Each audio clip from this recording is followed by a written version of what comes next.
Hello guys, this is your fanfic dojo and we are back with our new fanfic, which is What If Naruto Build Harem with Mei and Temari Part 1. And if you enjoy this fanfic, then please press the like button and please subscribe to the channel. It motivates me to upload more fanfic like these for you all. Now let's start the fanfiction.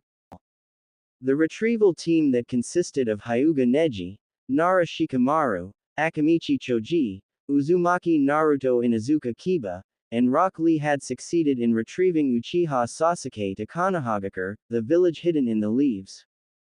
Sasuke's body was injured, but compared to Naruto, Sasuke's injuries were like comparing a finger to an arm. Naruto had huge scars from the two Chidori strikes Sasuke hit him with and a couple of large cuts.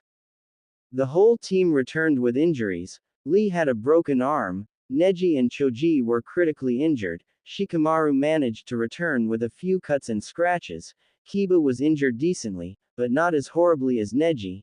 Naruto was actually in the worst condition, but it wasn't visible thanks to the Kyuubi no Yoko, the nine-tailed demon fox. Sasuke had a half-strength Rasengan rammed through his chest, and a couple of cuts and broken bones. Naruto had more broken bones than Sasuke, 2 full-power Chidoris and more scratches and bruises than Sasuke. Naruto's sensei Hatake Kakashi carried him all the way back to Konoha while the medics carried the rest of the team. When they arrived at the tower, as usual they said that they completed the mission. Sasuke, the precious Uchiha, was strapped to a bed immediately and taken care of. He was still unconscious. Naruto, the demon, had to walk back home and treat himself as the medic refused him treatment. He ran into Sakura on the way home. He put up a smile so Sakura could see that he succeeded in retrieving Sasuke. "You did it. You retrieved Sasuke-kun." Sakura's eyes filled with glee. "That's right. I always keep my promises, and I never go back on my word no matter what, 'cause that's my ninja way," Naruto declared. "Can I go see Sasuke-kun?" Sakura asked with hope. "Yeah, but he's asleep," Naruto responded. "Thank you." Sakura hugged him. Naruto smiled. Finally his life was improving. One day later, the minimally injured members of the Sasuke retrieval team gave the report to Tsunade. Naruto waited for Kakashi in their meeting place, which was training ground number 7. His emotionless face turned into a smile when Sakura came by, but Sakura had an unbelievably horrid frown. "Uzumaki Naruto, I thought you were his best friend. How could you hurt him so horribly? It's a miracle all his limbs are intact." Sakura began crying over Sasuke. "Sakura-chan, he hurt me bad too." Naruto was just about to show Sakura his scars, when she yelled in pure rage. "Never call me that again. You hurt Sasuke-kun so bad that he's unconscious. You're conscious, your wounds are nothing compared to his. I wish you were dead. Don't ever come near me again." Naruto's smile quickly turned into a frown. The frown turned into tears, tears turned into rage, but that rage was suppressed. Naruto turned away and left. He didn't care about missing the meeting, all he cared about was his broken heart, and he left to mend it. A couple of his friends asked what the tears were all about. He said Sakura hated him and told him she didn't want to see him again, because he hurt the Prince of Konoha, Uchiha Sasuke. Sakura went to Ino and started to tell her about Sasuke and Naruto. "You know about Sasuke?" Sakura asked. "Yeah, Hokage-sama said that he should wake up tomorrow," Ino informed her. "Well, Naruto hurt him so horribly that I told Naruto that I hated him and never wanted him near me again," Sakura told her friend. "You told him that? That was low, Sakura," Ino responded. "I don't care. He hurt Sasuke," Sakura said in defense. "I care a lot about Sasuke, but you can't shout at Naruto like that. We all know he has a crush on you and you really broke his heart," Ino stated. "I told you that I don't care." Sakura left Ino and went back to her house, and her parents congratulated her as they hated Naruto and thought of him as the Kyuubi. In the council room of Konoha a day later, Naruto took a deep breath and entered the council room. He was thinking about why they summoned him, most likely Sasuke. The village definitely couldn't stand by and let their precious Uchiha get hurt. I was summoned here, Naruto formally said. We summoned you here, as you are the cause of Uchiha Sasuke's current condition. Also, Uchiha Sasuke is technically a clan head, due to the Uchiha massacre, and that Itachi is not here. Since he defected, the success of the mission is quite alright, but the way that you completed it is not. We are aware that you used the Kyuubi and that you completely lost yourself and you were unable to stop before you severely injured Uchiha Sasuke. Koharu said. You could also consider Naruto as such since he's the last Namikaze, but you denied him the permission, because of the Kyuubi. If I could, I would rip your head off. Tsunade thought. I was in control the whole time, and I didn't have a choice. Sasuke was using the curse seal level 2, what was I supposed to do? Naruto argued. We are also aware that you used the Kyuubi in Nami no Kuni during an A-rank mission, but Uchiha Sasuke was able to stop you. Koharu continued.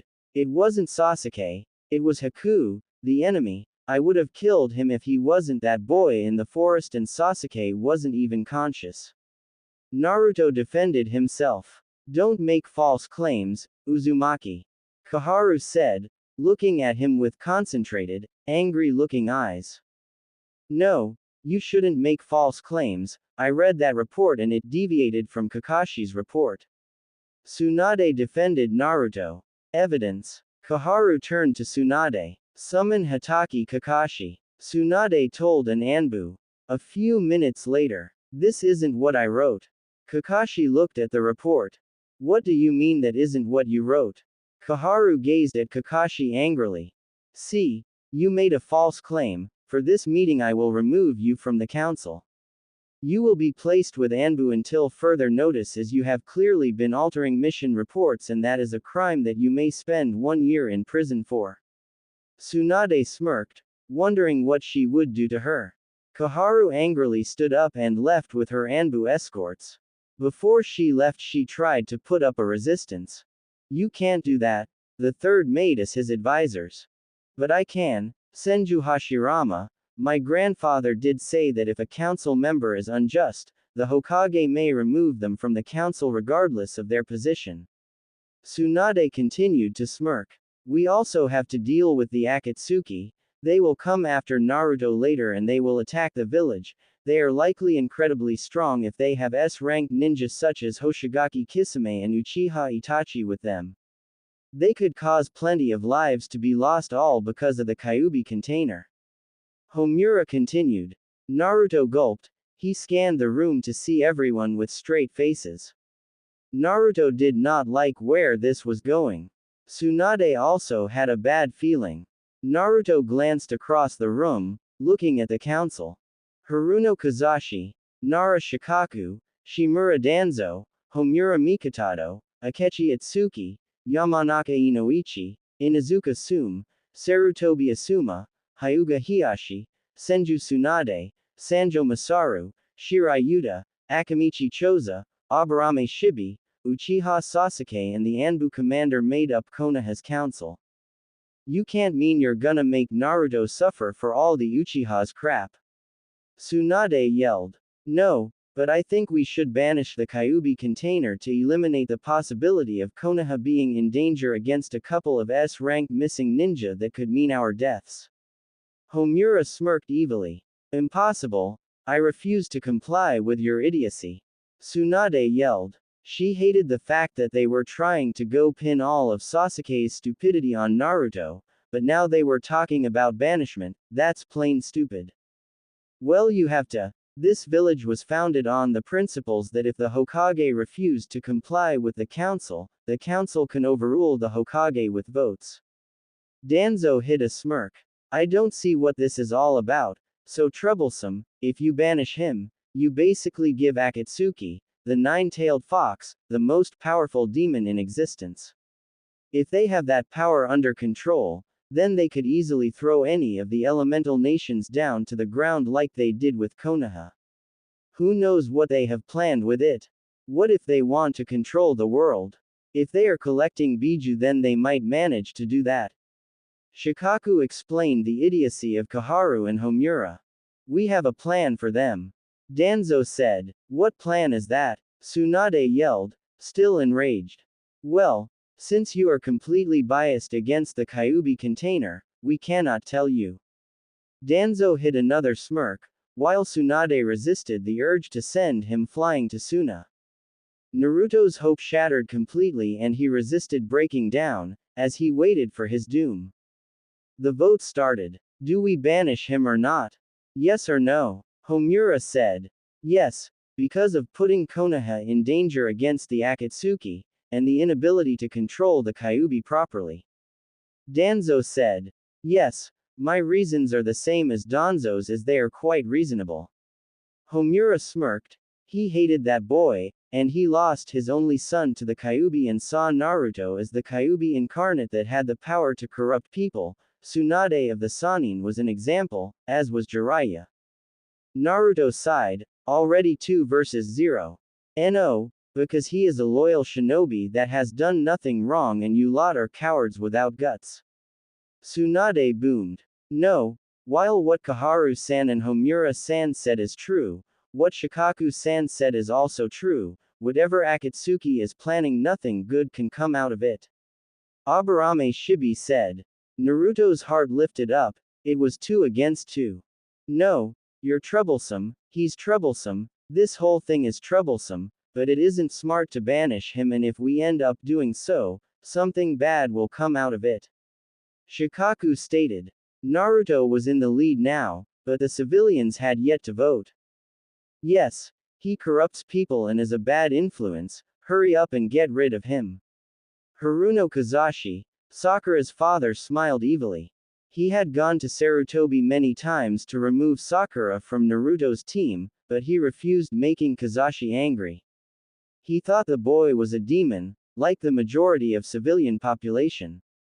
Yes, he should go, as we are no strong enough to beat the Akatsuki now since the sand and sound invasion has weakened us. Hyuga Hiyashi stated. Naruto's heart went down once again. No, as Tsunade-sama said, he is a loyal shinobi who didn't do anything wrong and has completed all his missions successfully up to date. He is a good person and it would be wrong to banish him. Sarutobi Asuma said. Yes, he is a danger to our village and needs to be gone. Sanjo Masaru said. Yes, he should die in a hole like the demon he is. Shirai Yuta, a wealthy businessman who hated Naruto for the Kyuubi, said. No, he's much more loyal than that stupid Uchiha he brought back home. Inoichi said. No, I agree with the Yamanaka and Nara clan's reasons. Choza stated. Yes, Uchiha Sasuke says yes. Danzo said. How? Tsunade asked furiously. Considering the state of the Uchiha the Kyuubi container left him in, it would make him automatically banish the container. Danzo explained. Tsunade growled. A couple of council members agreed with Danzo. Naruto's heart fell. He was sure Sasuke would agree to banish him, because he was a power-hungry fool. It was currently 6 vs 7, he was quite close to banishment. No, he may be the Kyuubi, but if Akatsuki gets him, it will be a repeat of the Kyuubi attack. Akechi Atsuki declared, surprising everyone. It was 7 vs 7 and the last vote by the Anbu commander, would Naruto stay or not. His mind knew it was a 50-50 chance. Yes. Naruto almost fell to the floor. Tsunade and the rest of the council voted for keeping Naruto, had the same reaction. Naruto would have been lucky, because Anbu don't show emotion. But the commander had an unbelievable bias against the Kyuubi as he didn't have any family because of it. Naruto's dream was shattered, he had to leave the village and could never be Hokage, he could never use chakra again either, and he would easily be hunted down by the Akatsuki. He would never know his parents unless he got a huge idea. Even though everyone he asked about it never told him, he would know. Tsunade was on the brink of crying, but she suppressed it. Okay, Then Uzumaki Naruto is banished. He will leave the day after tomorrow at the first signs of sunlight, where we'll announce his banishment to the rest of his village. Take him and put the chakra seals on him and make sure he can't reveal anything about the village. Homura evilly smiled. Troublesome little craps. Shikaku muttered. Later, Naruto's apartment. Naruto finished packing his few belongings and decided to begin telling people, when suddenly Konohamaru and his friends knocked on the door. Naruto opened the door. Konbanwa, good evening, Oyabun, boss. Konohamaru enthusiastically said. Sorry Konohamaru, but I gotta tell you something. Naruto gloomily replied. What is it, boss? Konohamaru asked with the same enthusiasm. I've been banished from the village, I can't come back after the day after tomorrow. Naruto stuttered. What? I'll kill whoever authorized this, namely the old Baa-chan. Konohamaru yelled. His friends wore an expression between shock and anger. Calm down Konohamaru. Naruto placed his hand on the 8-year-old's shoulder. Calm down, how can you be so calm? You just got banished from the village. Konohamaru yelled again. It's because I know there's nothing I can do about it. And you don't need to kill Ba-chan, she didn't want me to go, but the council introduced this thing, where the majority wins. Naruto stated. Naruto grabbed his headband and made a slash on the leaf sign. I'm not a shinobi of this village anymore, tell that to everyone. Naruto told the Konohamaru Corps. The hospital the next day at the morning. What happened and why am I in the hospital? Sasuke groaned. Sakura was at Sasuke's side. That no-name loser called Naruto got banished, Sasuke-kun, caused he hurt you so bad that he was exiled. But don't worry Sasuke-kun, I'm here with you. Sakura shouted in joy. Naruto, banished. I always knew he was a dobi. I need power and that no-name dobi has too much. Sasuke got up from his bed. Maybe we can go out together.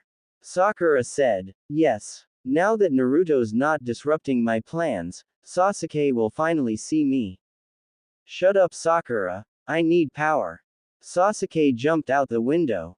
Ichiraku Ramen. The second people to know outside the council were Tsuki and Ayame. They banished you. Tsuki yelled out, surprised by the whole thing. How could they? Ayame yelled in fury. Sorry, but there's a chance I won't ever return to Konoha again, so I guess this is my second last meal in Konoha and my last in Ichiraku. Naruto stated. Naruto was given a buffet pass for free, so he ate all the ramen he could as it was the last time he would be in Ichiraku ramen. Goodbye Ayame Ne-chan, Tsuki-san. Naruto waved goodbye as Tsuki and Ayame broke down. Meeting place 5 p.m. 13 hours before banishment. Naruto had called for one last meeting and told Konohamaru and his corp that they had a mission, which was to round up all the members in Iruka and tell them that he was banished. Konohamaru did so. Everyone came, except Kakashi, Sasuke and Sakura. All of them were more or less angry with the council. Each of them gave Naruto a present.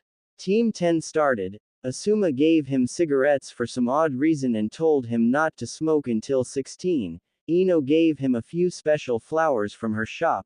Choji gave him 3 bags of potato chips, and Shikamaru gave him a set of shogi, telling him if he ever found anyone to play with he might as well play with them. Team 8 went next. Kurenai gave him a book. It was called 99 Ways to Beat Up Perverts. Naruto grinned at the title. Shino gave him an encyclopedia on bugs, telling him to remember him by it.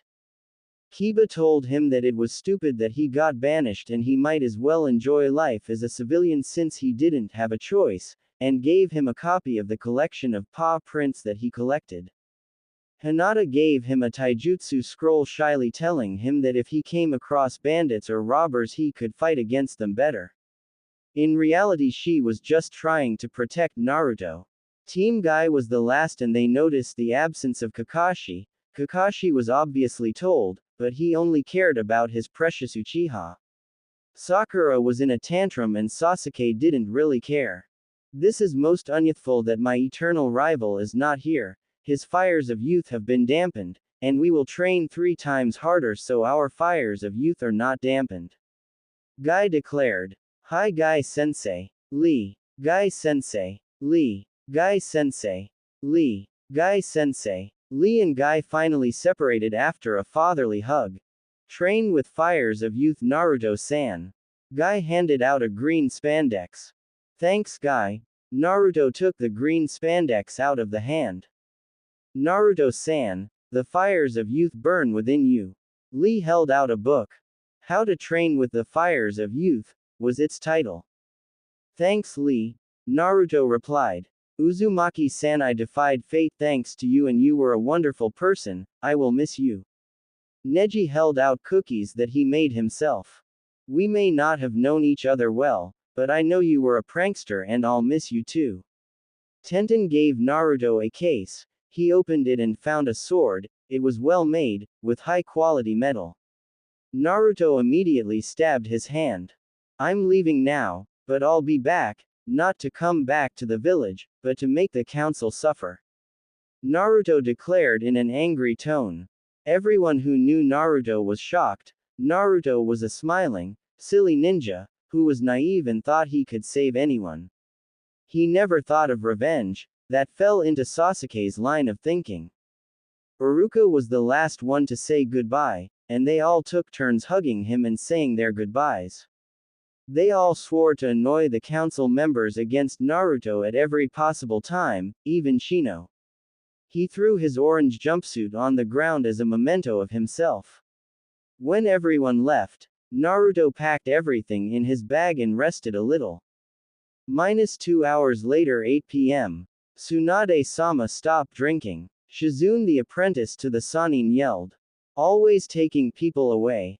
I don't wanna live in this stupid village anymore. I refuse, so I decided that I'm leaving and protecting Naruto. He's almost like a son.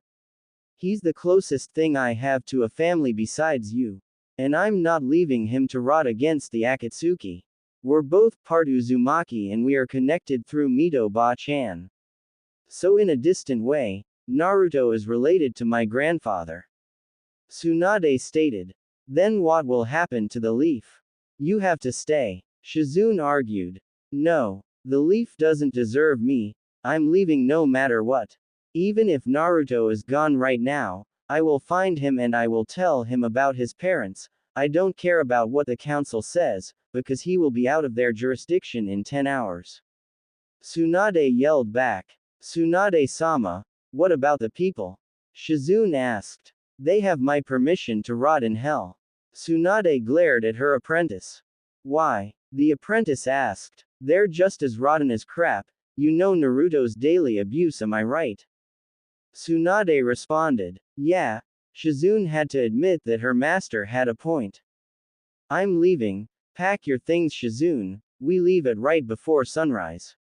Tsunade stated. 9 p.m. Gates of Konoha.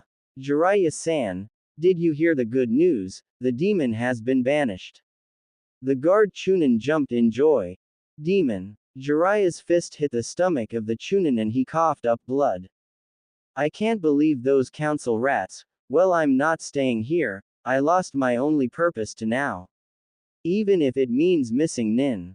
Jiraiya narrowed his eyes. Sorry Minato, but the council has made chaos and therefore nothing ties me here. Not duty, not responsibility, not anything. Jiraiya decided to get some information about the banishment and also decided not to miss the chance to peep his last time in Konohagakure. 12 a.m. Hokage Tower. Sure, his chakra was sealed, but he was going to go through every last one of Ba-chan's files of himself to find out who his dad and mom were. He was still quite good without chakra. He could paint the Hokage monument with an orange jumpsuit and have 12 Chunin chasing him. What couldn't he do without it? He snuck out of his apartment and got to the Hokage Tower. 4 Chunin were guarding it. It was quite simple to get past them. He snuck into the tower using a hole, which led him to the basement. The Hokage's files were at the very top of the tower and there were 7 floors. The first floor only had a Jonin that was working late and he was sleeping on his desk, so Naruto easily got to the second floor. The second floor was completely empty and the third and fourth floors were quite easy to cross. The fifth floor and sixth floors weren't heavily guarded and Naruto slipped past. At the seventh, in the Hokage's office, he saw two figures smirking at him. Why? But as he approached, Ba-chan, Arrow Sennin, Naruto asked, "Huh, brat, guess what? We're leaving with you." Jiraiya said, "Huh, but Ba-chan's the Hokage." Naruto liked the idea, but then the Hokage would be gone. Screw the village, and all the people. Tsunade said the exact opposite of what she was supposed to say, as the Hokage. "What are ya gonna do after you leave the village?" Jiraiya asked. "Huh, I never really thought about it. My original plan was to go to Tazuna and Inari, but now that Arrow Sennin's here I can be a ninja. First I wanna know who my parents are." Naruto stepped forward. "Parents?" Jiraiya was slightly surprised as he thought the lie he gave would shut him up. Flashback. Arrow Sennin, who were my parents? Naruto asked. "Just go back to your toad training." Jiraiya sighed. "No, I will bother you and put posters up about you being a perverted old man and spoil your reputation until you tell me." Naruto threatened. "Fine, I don't know your parents." Jiraiya replied. Naruto grumpily turned away. End of flashback. "Take this." Tsunade gave him 2 letters. Jiraiya automatically put his hand on Tsunade's wrist. "You can't be serious." Jiraiya said. "I am. I think he deserves to know. Delaying it would be delaying the inevitable and he'll never get these again tomorrow." Tsunade stated. "You win." Jiraiya turned around in defeat. Naruto began to read. He took the letter out of the envelope and began reading the first letter. "Son, if you are reading this now, Jiraiya sensei has deemed you ready. I am your father. I don't have much time to write this, but please forgive me for sealing the Kyuubi into you. I didn't have a choice. I can't force another parent to make a sacrifice I can't make myself. And as Hokage I must protect the village. Sarutobi should have taken care of you and Kakashi should have also taken care of you. Jiraiya is out on a large mission and likely didn't come back until you are 12. Since you have this letter, you have permission to take full control of the Namikaze estate. My last wish is that others saw you as a hero who helped defeat the Kyuubi. You are allowed to take the Hiraishin scroll from the estate and the Rasengan scroll, in case you haven't learned it already from Jiraiya. You also have the permission to take the rest of your inheritance, hidden in the same place. To get there simply look for an inscription that says, Skill, in the upper rooms. I haven't told Kakashi that you are my son, but I did tell him to take care of you. I had a great deal of enemies and I wanted to wait till you could defend yourself before knowing. Goodbye, I hope you forgive me someday. Namikaze Minato. The 4th Hokage. Well dad, they saw me as a demon and they gave me a ramshackle apartment. And I didn't get a single ryo of that inheritance. Naruto grumbled. About the first half, the council took it from Sarutobi and spent it as soon as they got their hands on it 12 years ago. Tsunade explained. Being Hokage or ex-Hokage, she knew these things. So, aren't you gonna read the second letter? Jiraiya questioned. Naruto growled at him and simply started reading. Sochi, if you are reading this now, the unforgivable pervert, Jiraiya has deemed you ready to read.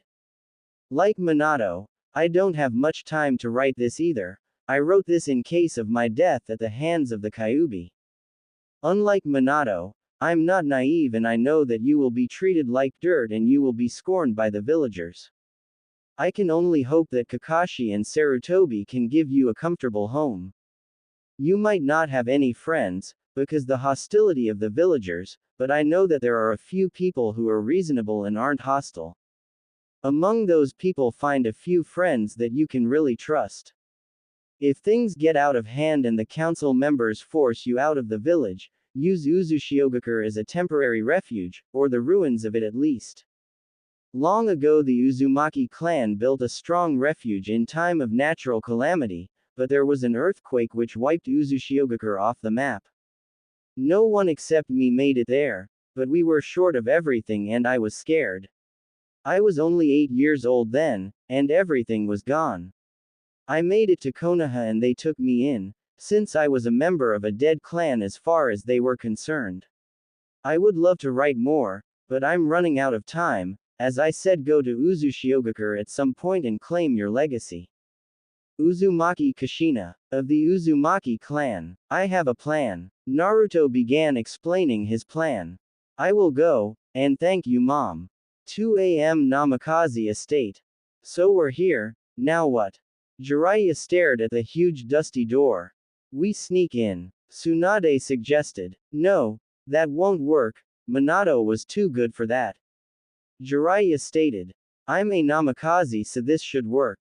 Naruto took out his sword and stabbed himself and put his blood on the seal. Good work. I forgot that I was allowed in the Namikaze estate so I could have done that too. Jiraiya said. No you couldn't. Minato hated unexpected visitors and would always adjust the seal, and he probably adjusted the seal again to make sure you couldn't get in. Tsunade stated. Anyway, let's go. For the next hour they were trying to find the stone that had secrets engraved on it. Naruto took the chance to take some things from there, like journals so he could know his parents better. January 8th. I managed to fend off the ninjas from Iwagakure again. Everyone including Shikaku and Inoichi threw another party to celebrate the defeat of the Iwa Nin battalion. I wonder when I'll see Kushina-chan again. Also Sarutoi wants me to assist some waterfall ninja next week, since more Iwa Nins decided to attack them. January 14th. I successfully defeated some rogue ninja trying to steal food at camp. They were easy to beat. Kakashi is improving, but as always, his stubbornness and arrogance could cost lives, so he isn't ready for Jonin. Maybe in a few months, but not now. January 25th. I'm the Yellow Flash now for some reason. All my peers are calling me that ever since I killed 300 Iwa Nins at the fortress. I don't even like that name. In Kushina-chan's letters she calls me Hedgehog and that's bad enough. Yellow hedgehogs don't even exist. Another party was held, due to my birthday. March 11th. Finally, after 9 months at the battlefield, I can see Kushina-chan again. My forces met up with hers as backup in the ruins of Uzu no Kuni as a staging point against the Rock Nins. Naruto flipped a couple of pages. Today was a horrible day. Obito died, Rin went into depression and Kakashi got his eye slashed and replaced with the Sharingan. I respect the words of Obito, those who abandon the rules are scum, but those who abandon their comrades are worse than scum.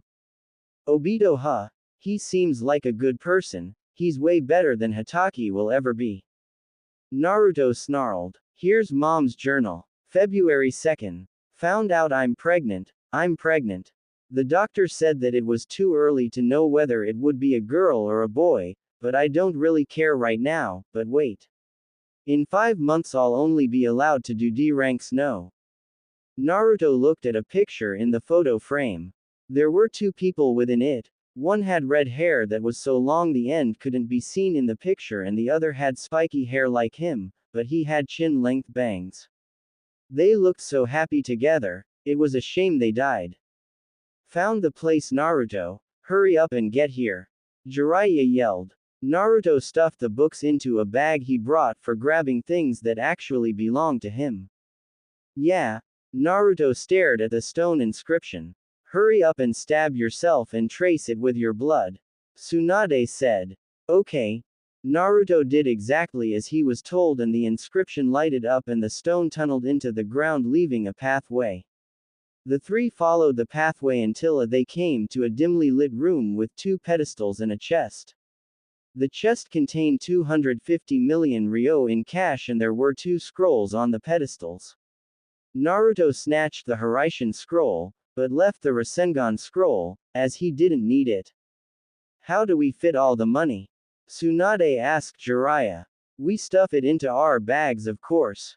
Naruto answered. Hold on, brat. You might fit 50 million ryo in there, but the rest is going to be sealed into my scroll. Alright, pervert, but if you spend a single ryo, you'll wish you never existed. Tsunade glared.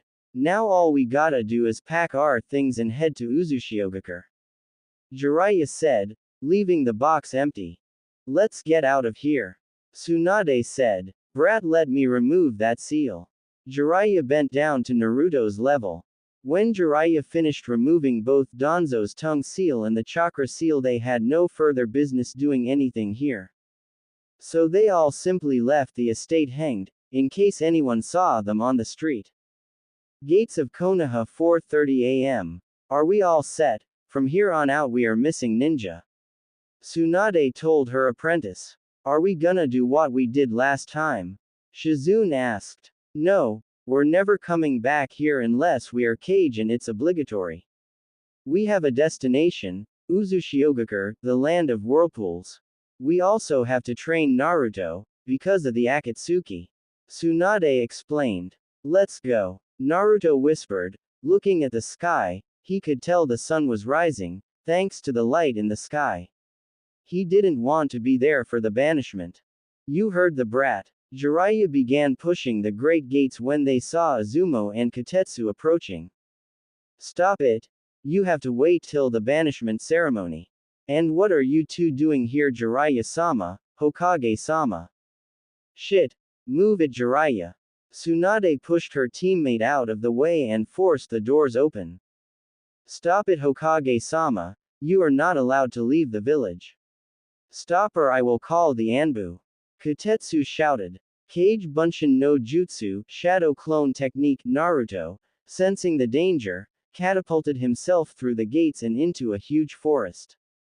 Damn, brat left us to fend for ourselves. Tsunade groaned. A couple of Anbu surrounded the two Sannin. Surrender now and you will not be hurt. The Anbu leader said. In your dreams. The Sannin began to fight them. Kaden. Enden fire release. Flame bullet. Jiraiya spat out a large fireball while Tsunade punched the leader into the ground, making him break a couple of bones. What chance do we have against two Sannin? One Anbu said, making the rest flee. If I know the kid, he's already pretty far from the 5-minute head start, and if he went by catapulting himself then he didn't leave a scent. Jiraiya informed his teammate. We gotta find him. We have the map to Uzushio. The three left to find Naruto. The Great Forest, 4:40 a.m. Naruto sat down to rest and sent a few shadow clones to guard the area, when he and his shadow clones sensed 3 chakra natures. Then he saw 2 figures. Damn it, Ba-chan, Arrow Sennin, hurry up and find me, I won't manage against 2 Akatsuki members. Naruto, come with us. Itachi spoke to the figure carrying a big backpack. In your dreams. Kage Bunshin no Jutsu, Shadow Clone Technique. Naruto created 80 clones so Itachi couldn't risk using Tsukuyomi or Amaterasu. Kisame and Itachi dissipated all the most of the clones until they were striking at the real one. I'm finished. Sorry mom, sorry dad. Just as Itachi was about to strike at Naruto with a kunai, the whole area illuminated and Itachi was hit by a huge lightning bolt that nearly killed him. The same happened to Kisame. They fled. A person appeared after the light faded. The person had brown hair that was spiky and he had custom body armor with a shiny katana. Telling by his face he was at least 40 years old. Who are you? Naruto hesitated to ask thanks to the overpowering aura around him. No, who are you? Judging by your techniques you are likely a ninja, but no forehead protector, meaning that you are exiled and you got rid of the chakra seal. The man said. I'm Namikaze Uzumaki Naruto. Naruto answered, still scared. That was because he didn't know the man and he was so powerful he would likely wipe the floor with him.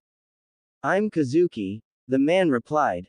So what's Minato's kid doing outside of Konoha, banished for some reason? Kazuki asked. You knew my dad? Naruto asked. Yup. Minato went to the academy with me. Kazuki replied. Then aren't you supposed to be with Bastard Leaf? Naruto asked a question. No, I supposedly died in the Third Shinobi World War. Kazuki explained. Why didn't you go back to the leaf? Naruto asked. I didn't want to. I was healed by a traveling medic who was quite good at medical ninjutsu, and she was also a young one, around 30 years old. I left and started to roam around until I signed a summoning contract with the wolves. I stayed in their domain for 2 years and then started traveling. After that, I wanted to get stronger and learned how to handle a sword under a skilled swordsman. It took 2 years to fully do that and I became good with the sword. I then improved my Fuinjutsu under another master of Fuinjutsu and that took 1 year. I was 26 then. My dream was to make my own village and I didn't want any affiliations. I went under Genjutsu training until I was 28 and Ninjutsu and Taijutsu training until I was 30. I continued to travel the world and became very knowledgeable about it and its hate. By the time you were born, I had absolutely no will to return to Konoha. Kazuki told his story. I'm gonna wait a bit till Ero Sennin and Ba-chan come here. Naruto said. I'm gonna wait too, I wanna see who they are. Kazuki yawned and sat down with Naruto. The Great Forest 5 a.m. How could you abandon us to the Anbu? Tsunade yelled in a monstrous voice making everyone shiver. Hi Tsunade-sama, Kazuki waved. But you died. Jiraiya pointed at him. Well, since I've got nothing to do, I'm traveling with you. Kazuki grinned. What? All three of them shouted together. I guess we could let him. Naruto decided. Fine, but I've got my eye on you. Tsunade grumbled. Okay. Shizune said. So where are we going? The spiky-haired man asked. Uzushiogakure. Why would you go there? It's gone. Kazuki asked. To make it our refuge, I plan to make a new village over there, which outshines Konoha. There won't be any secret organizations or anything bad. Naruto explained. A naive dream, but it might work if we take our time. Kazuki said. Konohagakure 7 a.m. So Tsunade left. Danzo muttered looking at the Anbu reports. He tried hard to suppress a grin that came to his face, but he failed. I will be the Rokudaime then. 8 a.m. Training Ground 9. Naruto's gone, was all on Kakashi's mind. The Dobi ran away, what a hypocrite. I'll never run away. Sasuke spoke. That demon got what he deserved. Sakura growled. Don't get so happy, Sakura. Tsunade-sama and Jiraiya-sama went with him. That means Konoha just lost two extremely valuable shinobi. Kakashi said. Damn it, I was planning to make her train me. Sakura scowled. Konoha lost the Godaime, so now it needs a Rokudaime. Kakashi spoke. It seems that the precious Uchiha was discharged like nothing happened. Neji voice was heard behind the three. Sakura grumbled. Sasuke glared and Kakashi didn't have an expression. It was truly unyouthful to banish Naruto-san. Lee and Guy said together. I also think that banishing Naruto was bad. Tenten spoke. You know who the source is. Neji glared at Sasuke. You are partially to blame, because if you never ran away to Orochimaru in pursuit of your stupid power, then Naruto wouldn't be gone. Neji continued speaking. You're as much as a Dobi as Naruto is, the only thing that matters in this world is power. Sasuke stated. Everyone except Sakura glared at Sasuke.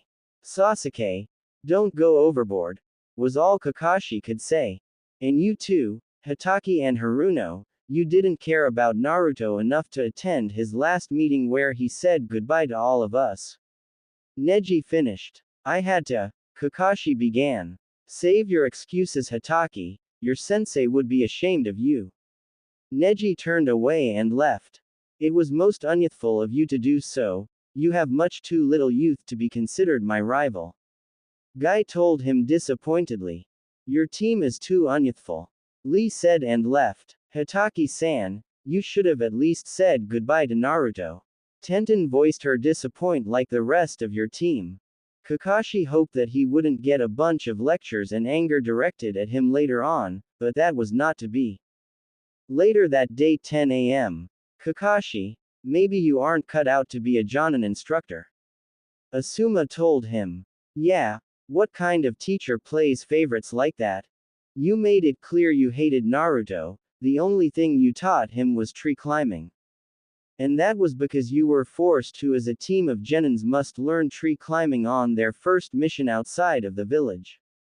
You taught him nothing of your own free will, maybe you should just go back to Anbu. You taught the Uchiha your favorite technique and a couple of jutsu. And you taught the civilian how to do genjutsu, you only taught them their strengths, what the hell? Kurenai finished throwing her anger at Kakashi. Thanks a lot Kurenai, Kakashi muttered. He was quite traumatized by Obito and Rin's death, and now everyone was bugging him about Naruto. So he made up his mind and did what he was told to do. He called a meeting with Team 7 or what was left of it. Training Ground 7 1 p.m. Kakashi-sensei. Sakura looked worried about Kakashi, but in reality that was to maintain a good image of herself. Listen, I'm quitting Team 7. Kakashi's words shocked Sakura. Sasuke didn't really care though. That's it, Sasuke said. No, before that I'll say that I'm sorry I failed you as a sensei. Kakashi apologized. Yeah, you better be sorry, you didn't teach me a single useful jutsu. Sasuke said. I should have known you were an ungrateful little child. Kakashi was somewhat furious that Sasuke called the Chidori useless. What did you call me? Sasuke bursted out. Kakashi groaned and left. Hyuga Mansion 9 p.m. Father, I heard you were part of the group who banished Naruto. Why? Hinata asked without stuttering as she was given courage by Naruto. He was a weak fool with too much emotion and Konohagakure would be a lot better off without him in the village and your stupid crush turned you into a weak pathetic little idiot. Hiashi scolded Hinata. Hinata started crying and then she stabbed her hand, much like Naruto, swearing to get stronger and to make her father eat those words. Neji came in and asked the same question to his uncle. His uncle simply said that he put Konoha in danger. When Neji asked how, he was denied an answer. Neji saw the blood on Hinata's hand and asked her what it was. He was given this answer. Hinata said that she vowed to make her father eat the words that Naruto was a weak fool. Hinata ran off to find someone to train her. A few days later, we're finally here, Uzushiogakure. -8 years later. Naruto had been missing and out of trace for 8 years, so had Tsunade, Shizune and Jiraiya. Konoha hadn't exactly flourished in that time. All the countries like Nami no Kuni, the Wave Country Cha no Kuni, the Tea Country and Yuki no Kuni had cut ties with Konoha, because Naruto was banished. Meanwhile Uzushiogakure had flourished to a great extent, where it became a great village, at the very least as big as Konoha when the Yondaime Hokage ruled it. Because Tsunade left, Konoha lost the advantage of having the best hospital. Uzushiogakure was given that pleasure. Right now there were 6 great nations and their order of greatness was Kumogakure, Uzushiogakure, Iwagakure, Sunagakure, Konohagakure, and Kurigakure. The cage of new Uzushiogakure was unknown, no one ever saw his face, except the people of Uzushiogakure. He always wore a mask and he never opened up. No one even knew his name outside of Uzushiogakure, and only Tsunade, Jiraiya and Kazuki knew the Uzukage's real name. The others only knew him as Uzukage-sama, their savior. People knew the Uzukage's achievements, such as killing the Raikage's whole army when the Raikage invaded Uzushiogakure. He was known as the devil of the battlefield or the god of 3 elements, or the lightning flash. In just 8 years, he built the second greatest hidden village. Konoha was currently facing a war. They were allied with Suna, Taki and Kusa. Their opponents from Iwa were allied with Kumo and Oto. Orochimaru only supplied people against Konoha. He never told anyone about who the real leader of Otogakure was. Iwa declared war, because the ninja and the Yondaime Tsuchikage Iwao hated Konohagakure. Because of the Yondaime Hokage, and they also wanted to make themselves the greatest elemental nation on the continent. So they used phony claims that they found spies from Konohagakure trying to collect information. They also had problems with Uzushiogakure. They were frustrated by not getting any information about it. New Uzushiogakure was so mysterious that Danzo, the Rokudaime Hokage, sent many spies to Uzu, but all his spies never returned. All the other countries wanted to spy on Uzu, but the same thing happened.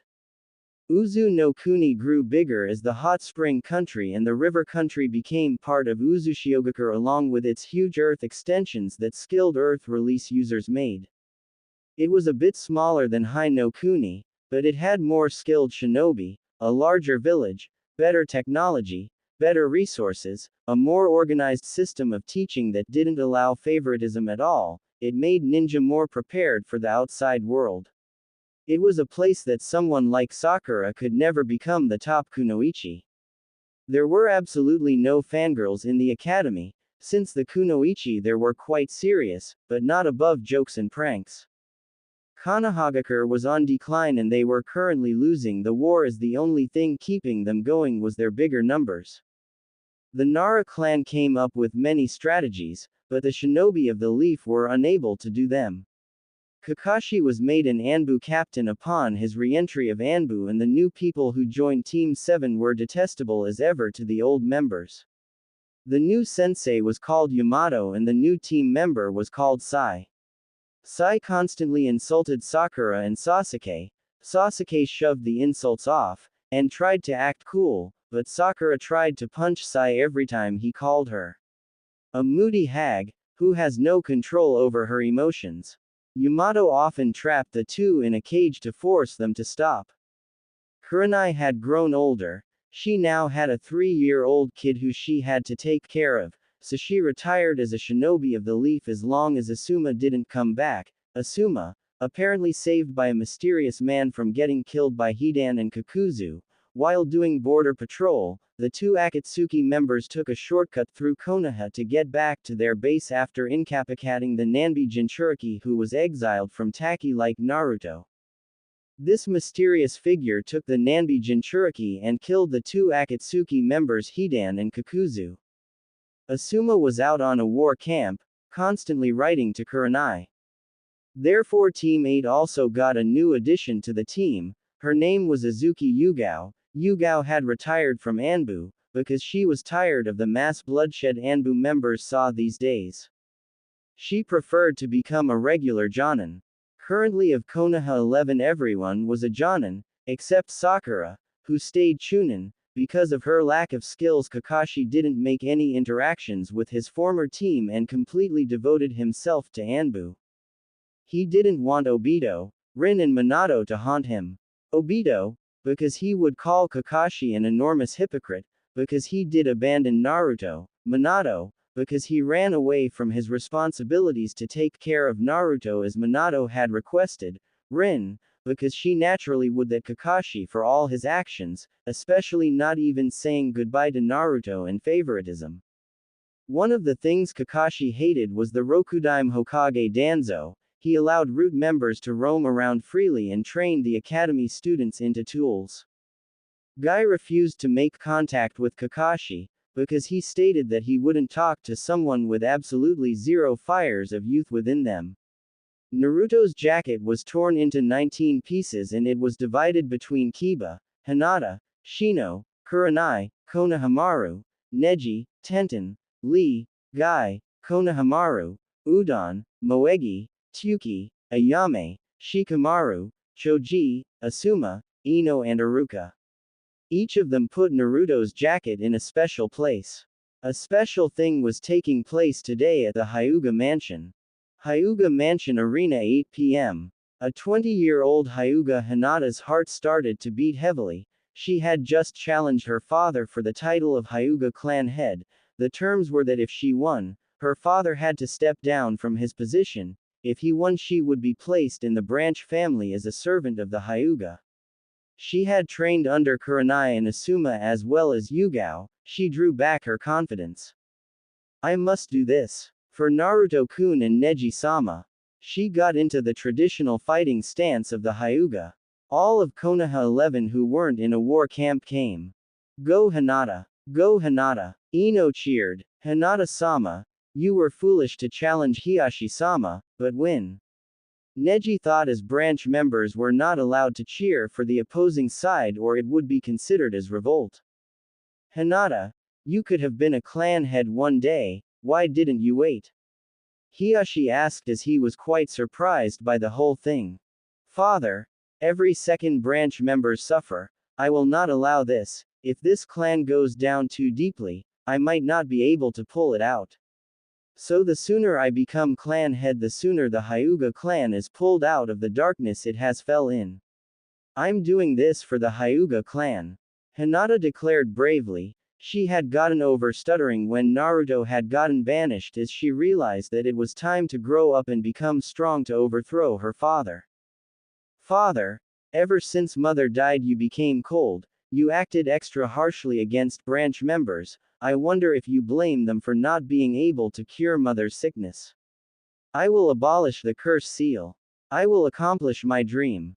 Hajime. The branch member yelled. Hake Kusho, 8 trigrams vacuum palm, Hiashi thrusted his arm to send Hinata flying with a tremendous force, but it failed to reach his daughter as she used Shunshin to evade it. So you have resorted to stupid means and have abandoned the Hyuga clan's great techniques. Hiashi told Hinata. They are not stupid means, we have grown arrogant in our own techniques, and if someone finds a way to counter our techniques then we are defenseless. Hinata stated, continuing to look at Hiashi through her Byakugan. You stupid girl, there are no weaknesses to the Byakugan except one and there are no weaknesses to Gentle Fist. Hiashi angrily replied. Wrong. Hinata simply said. Sweden. Suiryuden water dragon missile technique. Hinata drew water from the moisture in the air and then did lots of hand seals and a huge water dragon charged towards Hiashi.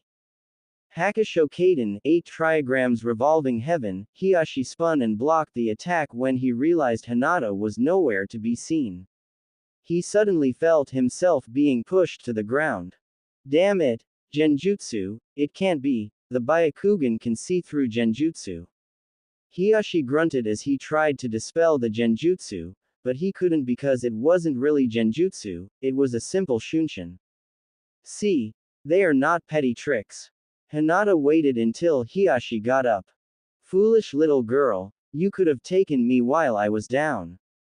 Hiashi grumbled. Dear father, I thought that was dishonorable so I let you stand. Hinata said in a voice that was similar to Danzo's root agent's, an emotionless voice.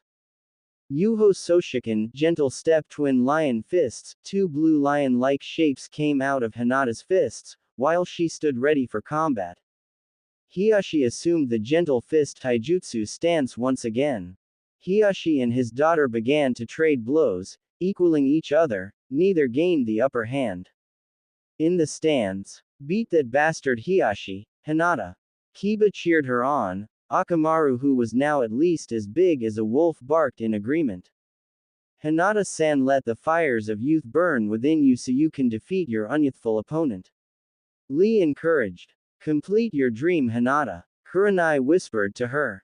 In the arena. Well, father, it looks like I underestimated you slightly. Hinata admitted while preparing her next jutsu. Hiashi said nothing as he charged at Hinata while she did her hand seals. Hake Rokujuyan Sho, 8 trigrams 64 palms, Hiashi began attacking Hinata, until he hit her 64 times making Hinata cough up blood. Give up. I have closed all 64 of your chakra points, you can't use chakra, so how can you defeat me? Hiashi smirked, but that automatically turned into a frown as Hinata was smirking. I won't give up. No matter what you throw at me, I never give up as that is my ninja way. Hinata coughed up more blood, still smiling. Neji's eyes widened, as he remembered what caused him to change his attachment to fate. Flashback 8 years ago. I have closed all 64 of your chakra points, you can barely stand, and without chakra, your fight is a hopeless one. I won't give up no matter what you throw at me. That's my ninja way. I'm not attached by fate like you. Unless you find something precious to protect, you'll never grow strong. Why don't you give up? Because I was called a failure, and I'll prove you wrong. How? You shouldn't be able to use chakra. Quote, I'm not attached to fate. I flunked the academy test 3 times. If a failure like me could do this, imagine what a genius like you could do. End flashback. Why don't you give up? Without chakra, your fight is a hopeless one. Hiyashi waited for something to happen next. I will win, because my will to win is stronger than yours. Hinata shouted as she started to gain increased chakra. How? You shouldn't be able to use chakra. First gate. Kaiman Kai. Second gate. Human Kai. Sweden. Kaminami. Water release. Divine wave. Hinata summoned an enormous wave that soaked the whole arena and hit Hiyashi at point-blank range, nearly killing him. The medics quickly grabbed him and started to heal him, and they then put him on a stretcher and stopped him from bleeding, because he bled when he hit the ground. Without that quick medical attention he would have definitely died. Hinata-sama is the winner and the new head of the Hyuga. The branch member announced in joy. You did it, Hinata, I'm proud. Kurenai congratulated her. Go Hinata, you're awesome. Kiba shouted. Mom, that girl with purple-blue hair is cool. Kurenai's son said. Yes she is. Kurenai smiled. Danzo, the Hokage, frowned. He had expected that girl to lose, and with this he lost the support of the Hyuga. Hinata was so happy. She won. It took all of her chakra to do that attack. The power of the 8 gates took their toll on her and she passed out. I wonder how Hinata-sama managed to counter the effects of Gentle Fist. I must ask her about it later. Congratulations Hinata-sama. But how will you remove the curse seal? The elders don't even know how to. Neji frowned as they would need a skilled fuinjutsu master such as Jiraiya of the Sannin, but he left with Naruto. 3 days later, Kakashi, who was on the war front, opened a letter. News from the Leaf. A girl from the main house called Hinata challenged the Hyuga council head Hyuga Hiyashi. The girl had amazing ability and was able to counter the Gentle Fist through unknown means and unleashed an S-rank jutsu at the end, putting Hyuga Hiyashi on the verge of death. She is now the new head of the Hyuga clan. Good for you Hinata, good for you. Kakashi thought as he went to sleep. Konohagakure. Konohamaru was the fastest improving person in all of Konoha. He became Jonin at 15, Chunin at 13 and Genin at 11, hardly anyone advanced to Jonin at 15. Kurenai, known as the Genjutsu mistress of Konoha, did not advance until 26. Asuma, advanced at 20, and Guy managed to make Jonin at 17. Of this generation's elite Jonin he was only beaten by Kakashi, who advanced at 13. He didn't bother wearing the Jonin vest, since he hated it. It was an offense to the current Uzushiogakure to have them wearing their village symbol on their vests, since he learned about Uzushiogakure and managed to find out that Konoha denied them in their times of need. He began to hate his village more and more, but knew there was nothing to do besides wait for the next Hokage, who he just hoped could change the village. So he pushed himself to his limits every day, trying to make himself the next Hokage. Sasuke made Jonin at 17. He was an arrogant bastard as always, thinking everyone in Konoha was inferior to him. He now had a Mangekyo Sharingan. He began to hate Sakura more and more and considered her nothing more than a weakling. Sasuke became rather unhappy. 1 year after Naruto's banishment, since he discovered that the Dobi was his greatest challenge and it was his fault that he grew stronger.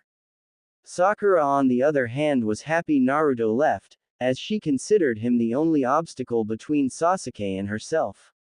However, she discovered that Sasuke still didn't even consider her a friend, so she kept trying, but all her attempts failed up to date and she is still trying. The Hokage's office 11:30 a.m. a week later. I am assigning you to an S-rank mission. You are to find out information about Uzushiogakure, such as their technology, their food supply, anything.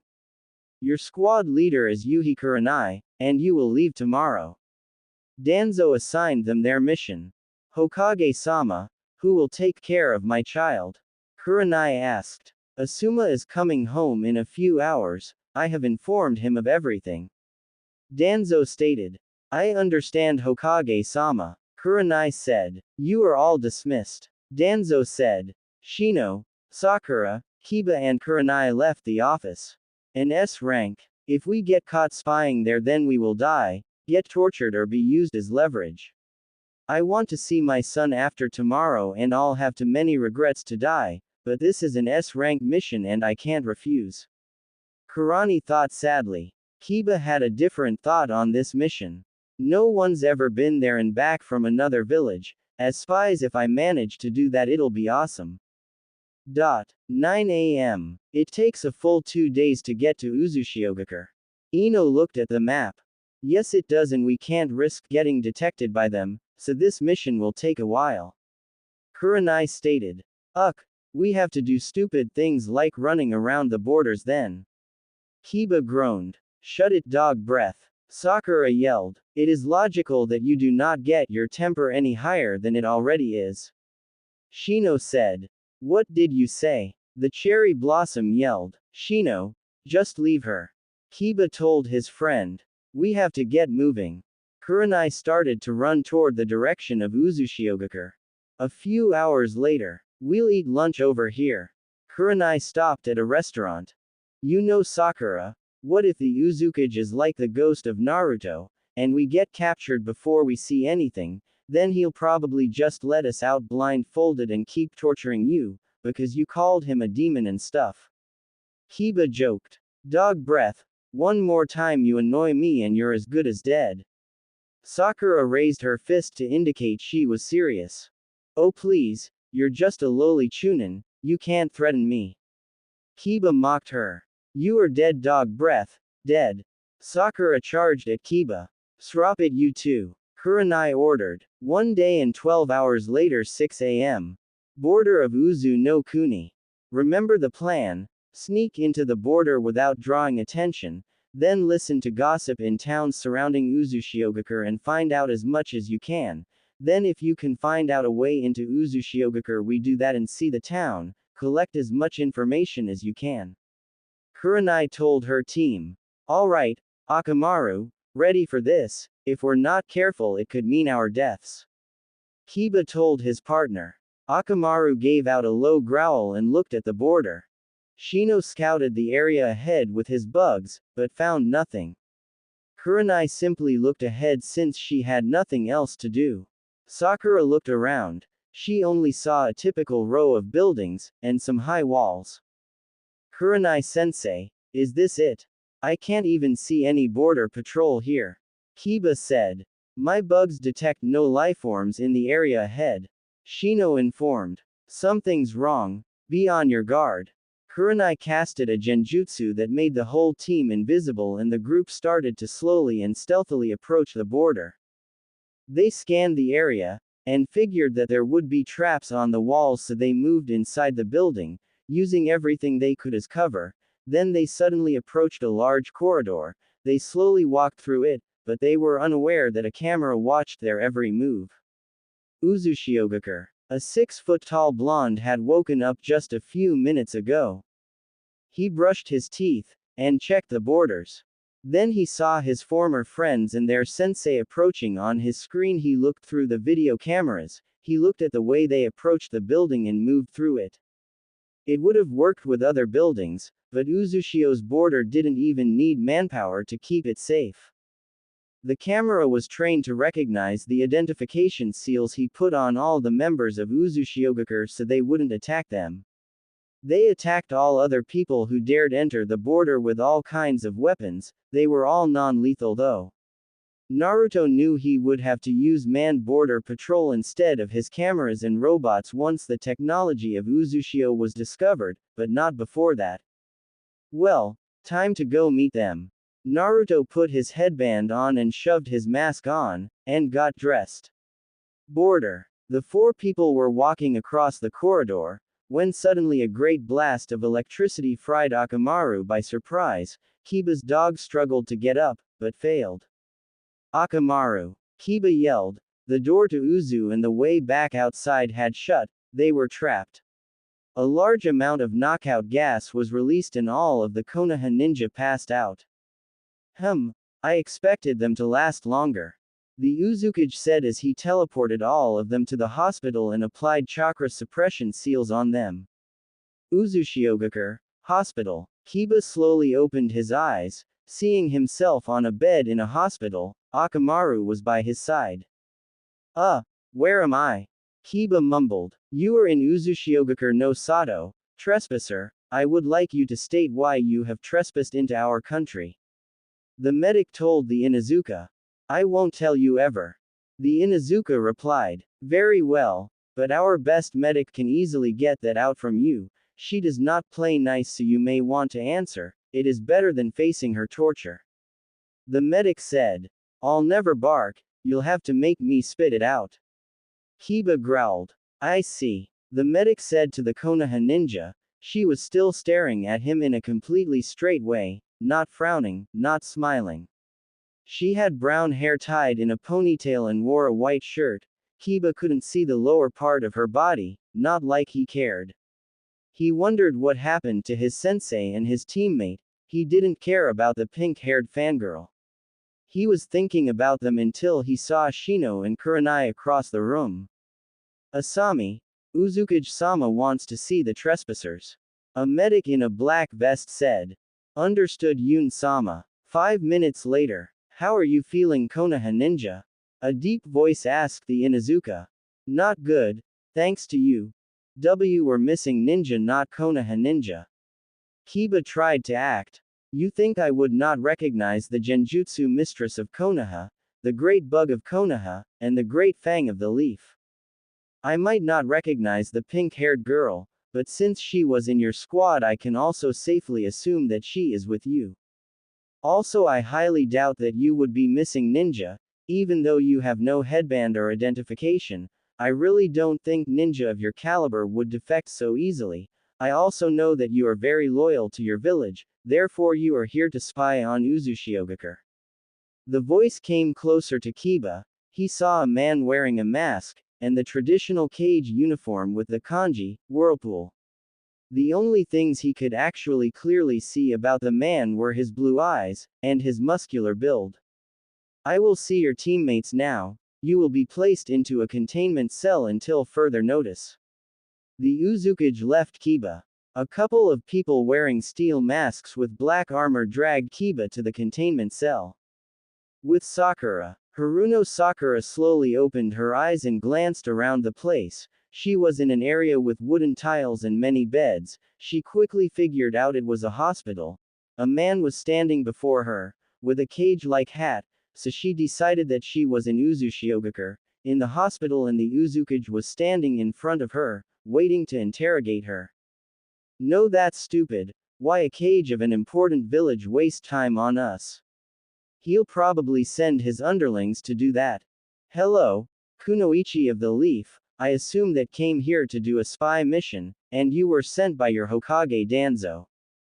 Your teammate Kiba is from the Inuzuka clan, because he has the markings of the Inuzuka on his face, and your teammate Shino is from the Aburame clan, as he uses bugs to shield an attack. Your leader is Yuhi Kurenai, the Genjutsu mistress of Konoha. I know all of this and your names as my cameras saw everything, and heard everything including your whispers. I saw you nearing my border, but didn't do anything as you didn't cross it. When you did, my cameras started to attack you and knocked you unconscious. I then brought you to Uzu. The Uzukage finished. He knew them all and would know their names even if they weren't whispering.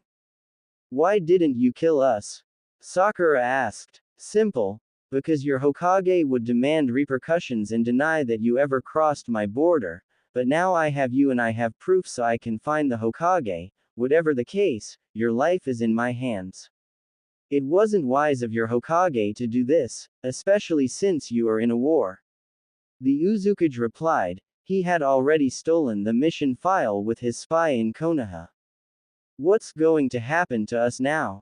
Sakura continued asking. You and your teammates are going to be stuck in the same cell. The seals I placed on you make it impossible to use chakra and physical strength, don't even bother trying. The Uzukage told her and left to see Shino after signaling those same people with black masks to. With Shino, Aburame-san, I believe you and your team are guilty of intruding Uzushiogakure. You will be placed in a cell until further notice. All you Kikaichu bugs have been suppressed inside your body so you will be unable to know anything about our village. Also all of your team will be taken to the interrogation chamber. The Uzukage told Shino. How do you know so much about our clan? Shino observed. I fought with some Aburame in the past so I analyzed their abilities. The Uzukage used a cover story. It was half true as he disposed of Fu and Torun and placed them in cells.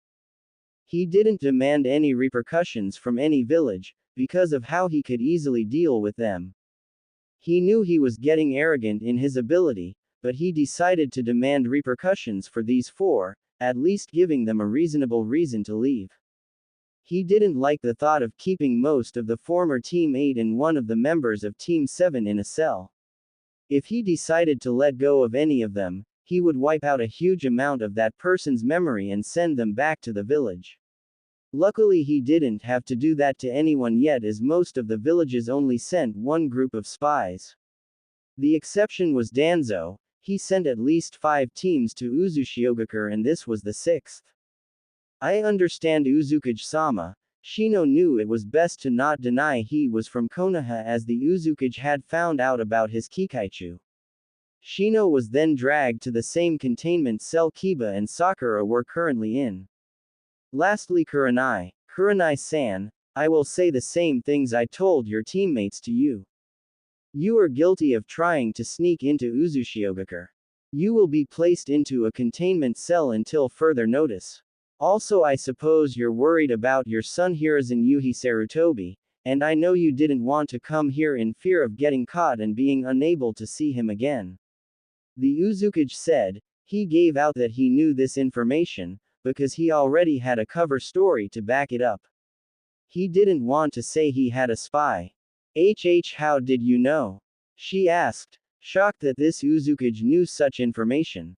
Simple. I was traveling in Umi no Kuni using a henge when an adorable black-haired boy came up to me. We had a small conversation, where he told me his name. This was believable as Naruto was in Umi no Kuni that time and he knew about this mysterious man that the boy had encountered while naughtily running off to find his mom, so he decided to take advantage of it.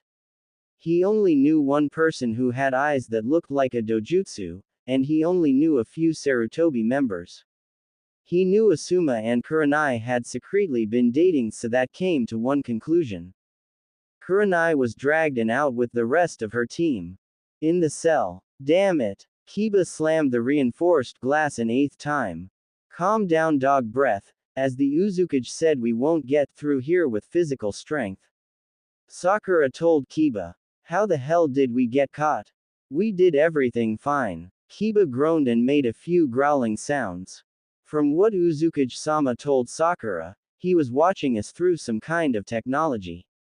He caught us before we crossed the border. Shino told his team. Maybe the Uzukage really is Naruto's ghost. Kiba suggested. Ever since Naruto's banishment you suggest every strong person we meet is Naruto's ghost, what's wrong with you? Sakura glared at Kiba, as she lost Ino as a friend 8 years ago in the banishment, so she didn't like being reminded of that incident.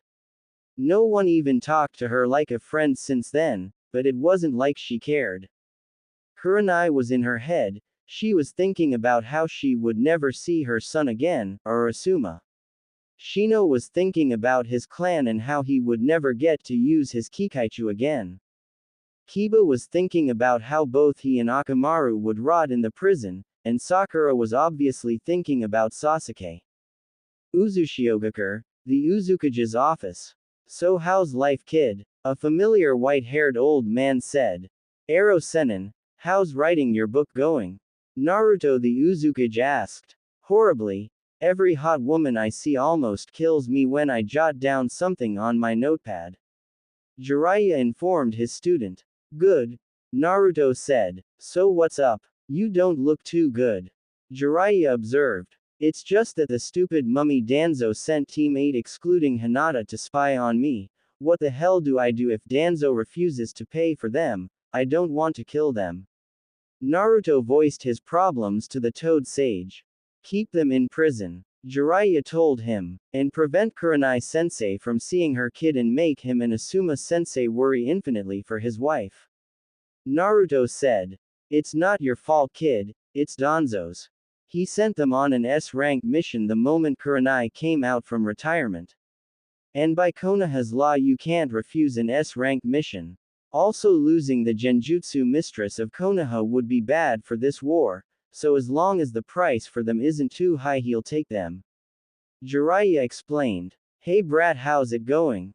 A female voice asked. Kurenai-sensei and her team minus Hinata, replacement Sakura came to spy on me. Naruto informed the female Sannin. Where's Kurenai? I need to catch up with her. The female Sannin asked. No, they'll find out I'm the Uzukage like that since they know you ran off with me. Naruto stated. HMPH, the Sannin grumbled. Konoha 3 days earlier. Where's Kurenai? Asuma asked the old Hokage. I sent her on an S-rank mission 1 hour ago. The Hokage answered. You what? Asuma growled angrily. I sent her on an S-rank mission 1 hour ago. The Hokage repeated. An S-rank. You sent her on an S-rank the moment I came back, and where to? Asuma couldn't control his anger and yelled. Uzushiogakure no Sato. Danzo replied, never leaving his emotionless face. What? I request to go to her aid Hokage-sama. Asuma continued to growl. Request denied. For a 2-week period you are not allowed to take any missions as Kurenai has left, you will instead take care of your kid.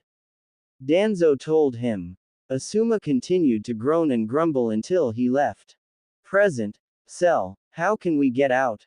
Kiba asked desperately. Since there is reinforced glass instead of bars we cannot break through, and since all our ninja tools have been taken, we cannot make an explosion, so the only ways to get out would be to make Uzukage-sama release us or make one of his subordinates do it.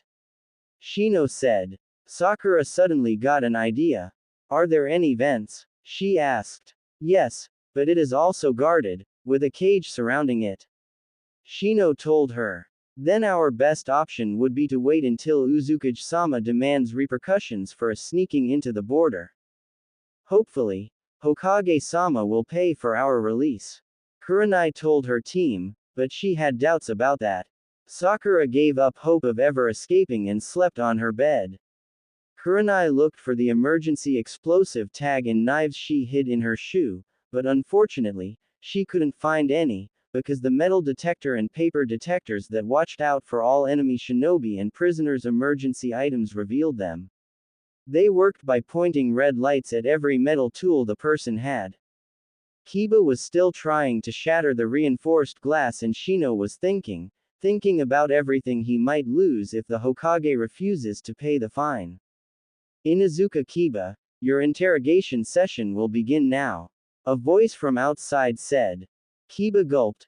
He wondered whether these were like any of Ibiki's interrogations. He saw one of those and thought he would immediately break if he went through one of those.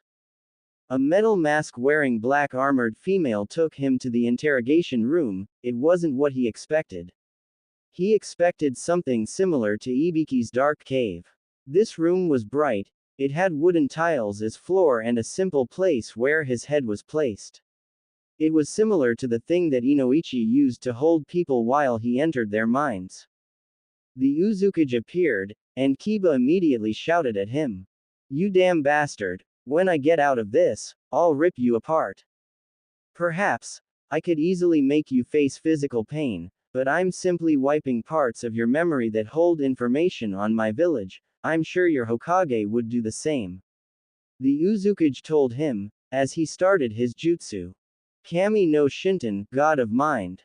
Naruto quickly erased all the memories that contained information such as their knowledge of cameras and simply kept the bits that made sense with each other so they wouldn't be confused.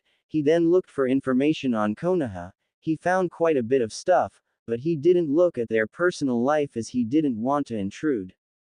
Each of them contained information on Konoha, which he looked through. When everything was finished and Kurenai's team were all back in that cell, the Uzukage simply began writing a letter. Dear Hokage-sama, 4 of your ninjas have been found sneaking around my border. I have taken them captive, and you are not allowed to have your ninjas enter Uzu no Kuni, as I have not allowed it. It is clear that they were trying to get information about my village. I would like to talk to you about the consequences of your actions. Meet me in Takigakure, in the hall built in front of the ancient waterfall 5 days from when the letter reaches you. Bring as many guards as you want. The Uzukage of Uzushiogakure.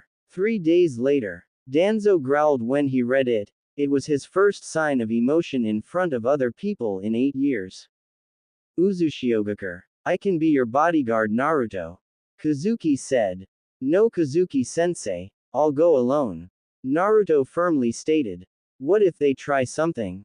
Kazuki asked. I have shadow clones. Naruto replied. Fine. Just don't mess anything up. Kazuki told his student. Konoha will receive a fine of 8 million ryo. I will make it clear that I don't trust him as a Kage wouldn't. I wish to hide my identity for as long as possible. I have already shown favoritism, but I suspect Danzo will think it is because of their war effort. He never sent worthwhile people before anyway. Naruto explained what his actions were. I understand, his sensei said. Soon Operation Kiri will start. Naruto stated as he teleported to the gates. Takigakure 5 days later. Danzo looked at the Uzukage as he sat right in front of him. He could tell that whoever it was, the person was in his early to mid-20s. He masked his appearance quite well. The only traits someone could notice would be his shoulder-length blonde bangs and his gleaming blue eyes. Danzo on the other hand looked like a cripple who could barely walk.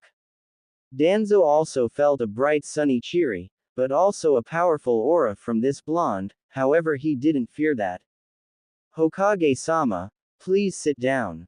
The blonde told the Hokage. The Cyclops agreed and pulled out a chair. Uzukage-sama, before we talk I have a question. Danzo spoke to the Uzukage. And what might that be? The Kage asked curiously. Why did you attack my squad that was simply passing by, Uzukage-sama? Danzo revealed his question. They crossed the border of Uzu no Kuni, so I had to stop them from spying. The Uzukage said. I have no idea what you're talking about. They were on their way to a businessman in Kaminari no Kuni. Do not make false claims, Uzukage-sama. Danzo fiercely spoke back to the Uzukage. No, they did cross the border, and here's your proof. The Uzukage brought out a weird thing with a bunch of buttons and a screen and put in a disc. He then made the screen face the old Hokage and he watched it. It showed Kurenai and her team walking past the border and then suddenly get knocked about by the knockout gas. Uzukage-sama, I would expect better from you. You simply played out the event to bring this thing as evidence. Danzo said as he didn't know what to call it. Hokage-sama, do you really think Kurenai-san and her team would have stayed still and let themselves be knocked out once again? The Uzukage gave him a question that made the Hokage think his previous statement was stupid. I suppose you can name your price, as that is what we came here to discuss, the release of the team. Danzo said, changing the subject. I believe 15 million ryo would work. The Uzukage told Danzo. He knew that he would have to lower that price though. 15 million ryo, Uzukage-sama, don't you think that is too much for 4 shinobi? One is an elite jonin, 2 of them are mid-jonin, but one is a pink-haired chunin that is devoid of talent. Danzo calmly told the Uzukage. Unfortunately, Hokage-sama, they hold some of my secrets, and those do not come cheap. The Uzukage lied. A few small secrets and 3 jonin do not equal 15 million ryo. Danzo argued. Alright, just for your sake and Konoha's sake I will lower it to 12 million ryo. The Uzukage told Danzo. Uzukage-sama, understand that my shinobi are at war, so I cannot currently spend so much money. Danzo tried to make the Uzukage feel sympathy. Then surely you had something better to do than try to invade Uzu no Kuni. The Uzukage raised a point. Unfortunately, I had to check if you would ally with Iwa and become a threat later, so I needed the information. Danzo said. I see, my last offer is 10 million ryo, if you do not take it then I will keep these 4 ninja. The Uzukage said. Very well, I agree. The Hokage said, hoping whatever secrets Kurenai and her team brought were worth it. Very well, 3 of my ninja will be there at Nami no Kuni, at the Great Naruto Bridge to exchange the money with the people. They will be there 3 days from now, the Uzukage stated. I'm afraid I must leave now as I have pressing matters to attend to. Danzo said. He left with his escorts. I'm almost surprised he didn't try using his Mangekyo Sharingan. Uzushiogakure. Uzushiogakure was a great big bustling town. It was bigger than Konoha, but had less minor towns around it. The Uzukage brought great happiness and people thought of it as a land of peace. The Uzukage made many special divisions. One was the police unit, where there were civilian police to stop civilian burglars. They used a special kunai launcher, so they only needed experience in marksmanship. Ninjas could easily dodge these though. Another was a striking team. It was designed to quickly wipe out an enemy force through traps, sabotage, and strategies. There was a science division. The head was a person who was formerly of Orochimaru's subordinates. Her name was Uzumaki Karen. There were plenty of other divisions. The Ninja Inventors Division, the Weapons Division, the Sensors Division, the Intelligence Division, the Illusion Division, the Medical Division, the Assassin Division, the Interrogation Division, and the Combat Division. The Ninja Inventors Division head was Kazuki, because he invented the most useful stuff Uzushiogakure had. The Weapons Division head was called Watanabe Kosuke. He was from a samurai clan, and made the very best weapons with the most skill in them, except Naruto. The medical head was obviously Tsunade, as she was the best medic nin in the village, Shizune II, but these medics were more skilled than the medics in Konoha. The head of the intelligence division would be Jiraiya, but he went to be the head of the striking team, and the rules of Uzu state that you can't be the head of 2 divisions. The divisions signified the jobs of a ninja and what type of ninja the person wanted to be. Any ninja who was genin rank or higher could enter a division. That genin would specialize in that area, but again these divisions weren't mandatory for people to be in, and they could just be normal ninja. The people in divisions did not have to specialize in one area, they could also specialize in more areas, and they weren't binded to the area their division specialized in. As for the council, they were made up of the division heads. The Uzukage could remove the council members if they committed treason and so, but they could also lose their position by losing the support of their respective division. If enough of the people said that they didn't like their respective division head to be a council member, then the Uzukage could remove the person from the council, and being the division head. To allow people to pass freely through Uzukage, once anyone becomes a citizen of Uzu no Kuni, a complex seal is made on them. It allows identification, so the cameras and the guards at the front don't attack them. This seal hardens as soon as it is put, and is impossible to get rid of without knowing a lot about, even with a seal master like Jiraiya. Even if your limb was cut off, it would move to your arm, until every piece of your body was cut up, then it would simply disappear. Studying the formula wouldn't be enough to remove it. Mixed with that seal, there is a dojutsu seal, to prevent people with dojutsus like the Hyuga to be advantageous against them. Konohagakure. Hinata tried and tried, but she couldn't find a way to remove the caged bird seal without fuinjutsu, and without anyone to teach her she was clueless. So she only had one option, find Jiraiya, but without a mission to do so, she would be branded a missing ninja. She didn't have a plan, so she simply waited for what? For nothing. There was no chance that the Toad Sage came back to the village, so she simply settled for treating the branch members with the same respect as the main members. Neji never found out about how she countered the Jukin, because she didn't want to say she got an anonymous note with 2 bottles that forced Tenketsu points open.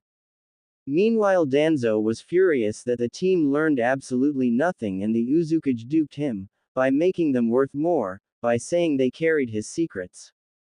He had been a fool to believe that. He still had Koharu and Homura as advisors, since his first order as Hokage was to accuse Kakashi and Tsunade of cooperating together to frame Koharu, but he said Kakashi was needed in the war effort. He declared the 2 Sannin S-rank missing ninja and Naruto an A-rank missing ninja to be captured, and the 2 Sannin were to be killed on sight. Kakashi deeply regretted his actions of being hated by Naruto since he came to Anbu. He failed his sensei, by not carrying out his last order, but he thought the boy was safe with Sarutobi. He didn't know his teammate Rin was dead for sure, but she left the village and resigned as a shinobi of the Leaf a year after his other teammate Obito died. He wasn't allowed to look for her, and she made it clear she didn't want to be found. Even when he carried out a few searches for her during other missions, she was never there. She was good at hiding herself if she wasn't dead, but Kakashi knew that Rin was bad at hiding herself. She could never do it in the academy or when she became Chunin. Asuma was kept from the knowledge that Kurenai was captured, so he assumed that the mission went well. Danzo told Kurenai not to reveal the information either. Sasuke knew there was nothing left for him in Konoha, and he would be driven to hell if he stayed a moment longer, but he had nowhere to go. Orochimaru was sick and twisted and he didn't want to get experimented on, as well as the fact that Orochimaru did not have the power to even be on par with himself. He didn't know where the other 2 Sannin were, but he was determined to find out, so he packed his things and left the village. He still wanted to kill Itachi and Itachi was still alive. Unknown, Akatsuki Base. The Kyuubi Jinchuriki has put a wrench in our plans, we don't have the slightest clue to where he is. A man with purple eyes that had rings around them said. Leader Sama, the biggest problem we had was that masked man who prevented us from gaining the Ikibi, Nibi and Nanabi. And this Uzukage, he took the Nanabi and made her a ninja of his own village. A shark-like voice told the man. Yes, that masked man prevented a lot and killed Hidan, Kakuzu, Sasori and Deidara. A certain Uchiha stated. You are right, Uchiha, he is a threat, however he has not appeared since 3 years ago. A female voice chimed. Which Jinchuriki should we catch next? We can't catch the Hachibi yet, as he is extremely powerful. We have no idea where the Kyuubi is. The Ikibi, the Nibi and the Nanabi are under protection. We have already caught the Yanbi, Gobi and Rokubi, that leaves the Sanbi, which is in Kiri, but we don't want to draw too much attention, and we will be rushing in the middle of a civil war, which is unwise, therefore we must wait. Itachi told everyone that remained in the Akatsuki about the current situation. I suppose. The leader grumbled. Operation Kiri begins tomorrow. Uzukage-sama, are you sure it's wise to go to Kiri, and leave the village undefended? A member of the combat team Naruto was taking to Kiri asked. It'll be fine. Besides, Ero Sennin will be the temporary Uzukage, and Ba-chan will be staying too. I've also got word that the last Uchiha of the Leaf ran away from it again. Quote. The Uchiha is unstable, Uzukage-sama.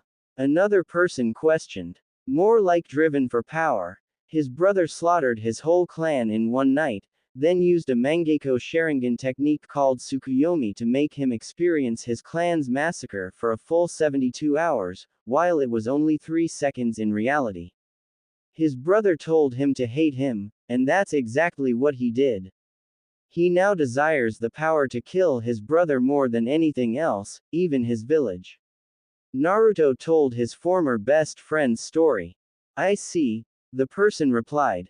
Hot springs. Hey Ero Sennin, wanna come to Kiri? The Uzukage asked in his regular tone he used, when talking to the 2 Sannin. I thought you were making me temporary Uzukage. The Toad Sage spoke. He thought Naruto would go to Kiri alone and not bring along the supposed dead man, or any of the Sannin not to draw attention. I would, but I thought it would be great to bring someone I know well and don't know from reading papers along. Naruto said. He could bring either of the Sannin if he used a genjutsu to mask notable traits, since there weren't any dojutsu users in Kiri. Or he could use the appearance-changing seal. I don't wanna come. I have to finish my book. Jiraiya whined. Fine, I'll ask Ba-chan and Sensei next. Naruto grumbled and left. The casino. Hey Ba-chan, wanna go to Kiri? Naruto asked. Kiri, you wanna take me to a place in the middle of a huge civil war? And I'm a Sannin, that'll give nations hints to who the Uzukage is. Especially Konoha, because they know I fled with the Kyuubi brat. Tsunade said. Don't be silly Ba-chan, you can wear a mask and use some kind of genjutsu to mask your chest and your diamond mark. Naruto gave the solution, hoping she would come. Mask. Brat, only you and Kakashi like those stuffy things.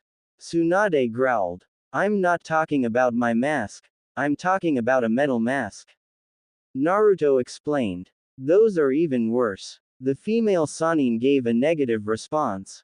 HRMPH, then just use the appearance-changing seal to change your face. Naruto groaned. I'll think about it, the gambler said, making Naruto leave once again. Tsunade lost another round of poker, making her angrier and more frustrated. On the roof of a tower. Naruto, don't you have anyone else to go with you? Kazuki frowned on his student. He really didn't feel like going anywhere anytime soon, since he was working on a complicated invention that would require his time and attention. Ero Sennin said no, Ba-chan said maybe, and all my friends in the village are out on missions. Naruto told his sensei. I don't want to go either, so that's 2 refusals and 1 maybe, so why don't you ask the maybe? Kazuki advised his student. He didn't really like denying requests, he liked accepting them and making himself feel good that he was helping people, but to Hai, the invention he was making was more important than going to Kir, besides Naruto was there. Okay. Naruto left his sensei, slightly unhappy. At the time of departure to the Mist Village, Tsunade ended up refusing. Naruto just decided to leave the 3 alone. He was about to leave when a spiky white-haired man came running to him. Uzukage-sama, I'm running out of ideas for you know what, so I'm joining you to get more ideas. Jiraiya shouted, puffing behind the 50 men Naruto brought to aid Kiri. Naruto looked disgusted, and was a bit mad. Alright, put on your mask and hurry up. The Uzukage groaned. All 50 of the men wondered what these ideas were, and wondered what the man said to make the Uzukage look so disgusted. Naruto was in a black cloak with the symbol of the whirlpool on his back. It was quite similar to his father's, except instead of Yondaime Hokage written on the back, Godaime Uzukage was written on the back, because that was exactly what he was. His mother was supposed to be the 5th, but the whirlpool was destroyed before that happened. His grandfather was the 4th. He honored all the Uzukages, and he had the history of Uzushiogakure written on many boards which were placed all around town. He wore the Uzukage hat, which looked like a normal cage hat, except the fact that it had the kanji, whirlpool, on it, and was colored light blue. On his back was a sword called the Sword of Tempest. It had the symbol of the Uzumaki forged onto it. It was at least 4 feet, if not a tiny bit longer. It was a sword of amazing powers, which made Naruto feel even more invincible than he already was. Jiraiya openly stated that he could beat all 3 Sannin himself. The small army began marching towards the Mist Village very cautiously. They had to watch whether any spy was waiting to report to their commanding officers that the Uzukage took a small division and started to head towards the direction of the mist. Orochimaru's base. Things are interesting, Kabuto. The leaf will get crushed by the rock and the cloud now, since they don't have many forces left. They will be crushed soon either way. Unless they don't get help, the sand won't offer many soldiers, and the only reason they want to provide help is because I killed their precious fourth cage and used them to crush the leaf.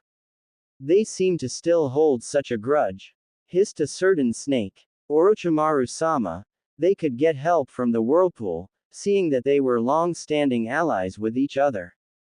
Kabuto reminded his master.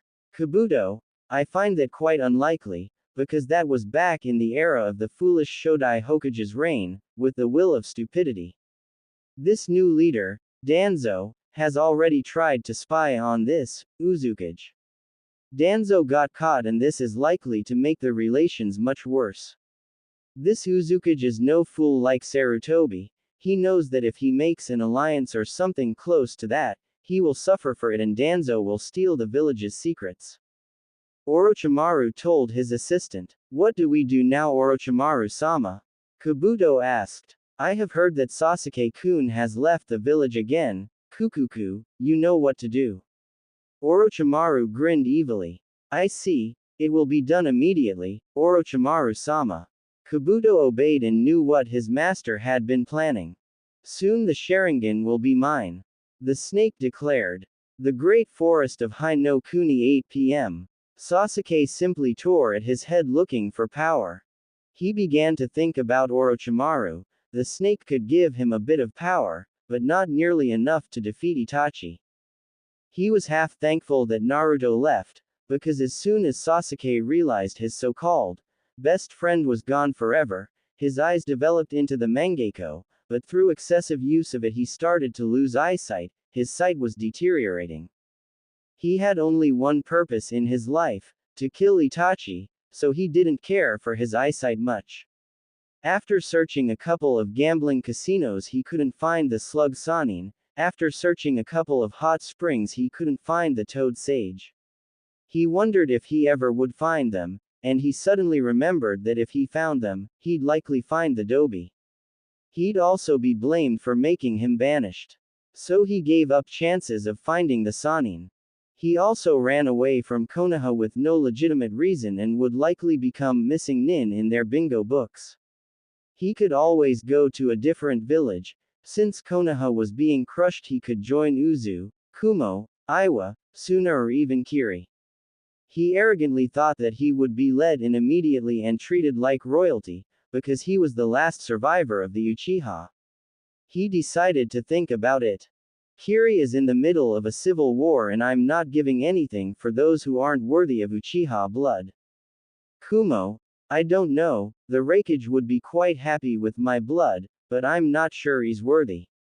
The bastard Tsuchikage is not worthy of Uchiha blood at all, and I won't go to a place commanded by a coward.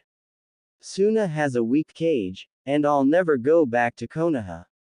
Sasuke planned. He refused to go to Uzushiogakure, because no one had a clue about it. He decided to wander and find someone stronger than himself and make him train him. Konohagakure. One day after Sasuke's second runaway. Hokage-sama, Uchiha Sasuke has left the village and betrayed us. Kakashi, who was back from an A-rank assassination mission, told Danzo. I will send a retrieval team. Tell them their orders are to bring Uchiha Sasuke alive. I am sending Aburame Shino, Hyuga Neji, Nara Shikamaru and Hyuga Hinata. Danzo said. Why would you send Hyuga Hinata? She is the clan head. Kakashi asked. Because I believe she is the strongest Hyuga in Konoha, and to counter the Sharingan we need the Byakugan. Danzo stated. Send me Danzo-sama, I must cleanse my sins. Kakashi pleaded. He wanted a chance to lecture Sasuke on how far he had fallen on his quest for power. No, Kakashi, I believe you are needed elsewhere. Here's an S-rank mission, you will leave the day after tomorrow. Danzo said emotionlessly. About the Uchiha, Hokage-sama, permission to speak my mind. Kakashi asked. Go ahead, Hatake. Danzo told Kakashi. I wonder why you have not ordered him to be executed. The Sharingan is important, but is it so important that we must send shinobi off to their deaths? I believe Sasuke is as strong if not stronger than me. And with the Mangekyo Sharingan I believe he could defeat all of the people you have sent for. He does not consider them friends and will most likely kill them if they are defeated so they aren't thorns in his side later. And as you said, Hinata is the strongest Hyuga, so we could lose her as well. Kakashi spoke. Danzo did not like what he was hearing. If Kakashi spoke with worry towards the Hyuga head, he had found out his plan. As soon as Danzo heard that Sasuke left, he hoped to send the clan head to her death so he could regain support from the Hyuga clan, by bribing the new clan head and turning him into a corrupt leader. The Sasuke retrieval was considered an S-rank mission. Even though Sasuke was alone, he had the powers of Amaterasu, Tsukuyomi and Susanoo, and those alone could make the whole retrieval team killed. Shino was somewhat angry to retrieve someone who betrayed Konoha not once, but twice. Neji, Hinata and Shikamaru were furious that he betrayed Konoha twice and was still asked to be retrieved, just because of his precious Sharingan eyes. Neji and Shikamaru especially, because they were on his last retrieval mission and risked their lives. Neji had almost died the last time they went to retrieve Sasuke. But they were ninja and ninja had to follow their Hokage. Hinata was extremely angry, because it was Sasuke's fault Naruto had to leave the village and she never got her chance to confess. The arrogant Uchiha caused too much trouble, but this was one step too far. Also, she thought that having the Sharingan, and being the last Uchiha was not a valid excuse to have a retrieval team sent after you. Kumogakure no Sato. The last Uchiha has been detected outside the village, sir. Reports say that he was wearing a headband with a slash on the Konohagakure sign. A Kumogakure ninja said to his Raikage. I see. Well, I actually have no interest in the Uchiha. He's a worthless unloyal whelp, who can't stay loyal and needs power to kill his brother at all times. If he can't stay loyal, even the Mangekyo is no use. I can't believe Konoha is so easy to infiltrate these days. A said. Ship. Sir. At full speed it will take us another 5 hours to reach Mizu no Kuni. The captain of the ship informed the Uzukage. I see. I regret to inform you that all of you are just protection, to see if the leader of the rebellion tries anything, also to not make myself look like a complete fool. The leader would think I'm crazy if I told her I could wipe out entire armies on my own. However, you will aid the leader however she wants. The Uzukage told his group of 50 men. They all just nodded, although most of them were disappointed they wouldn't be fighting with the Uzukage. 5 hours later. Sir, we have arrived at Kiri. The captain said. We will now move to the headquarters of the rebel troops. They will be expecting us, as I have informed them of our arrival. We are not far, move out. The Kage ordered. So kid, this is the next step of your plan. Jiraiya told him. That's right, closer to peace. The Uzukage looked at the sky. I wonder kid, can you really bring peace? You have told me that I'd know your plan when the time comes. This sudden move is definitely your first step. There are only 2 ways to make a lasting peace. The peace of fear, or conquering all nations. I'm quite sure you and the Kyuubi would be enough to bring the peace of fear, so how are you gonna conquer all the nations? Let's see. Kiri Rebel Headquarters. Mei-sama, a small force of 50 soldiers bearing the headband of Uzushiogakure is approaching. A rebel informed. I didn't think they would actually come. The Uzukage assured me enough to shake the bloodline haters and ninja loyal to the bastard Yagura. 50 ninja is nowhere near enough to make a difference. I see. We will meet them with 50 of our own ninja. The leader of the rebellion force Terumi May commanded. Are you sure we should bring that many? They have nothing to gain by attacking us. The same rebel asked. Nothing except the whole chest we use for funding the army and all our bases in Kiri. May said. The rebel suddenly saw how stupid his question was and went to do his duty. Kami bless you. If you are here to help us, Kami curse you. If you are here to destroy us. However, I don't think you would be out in the open if you plan to destroy us with 50 ninja.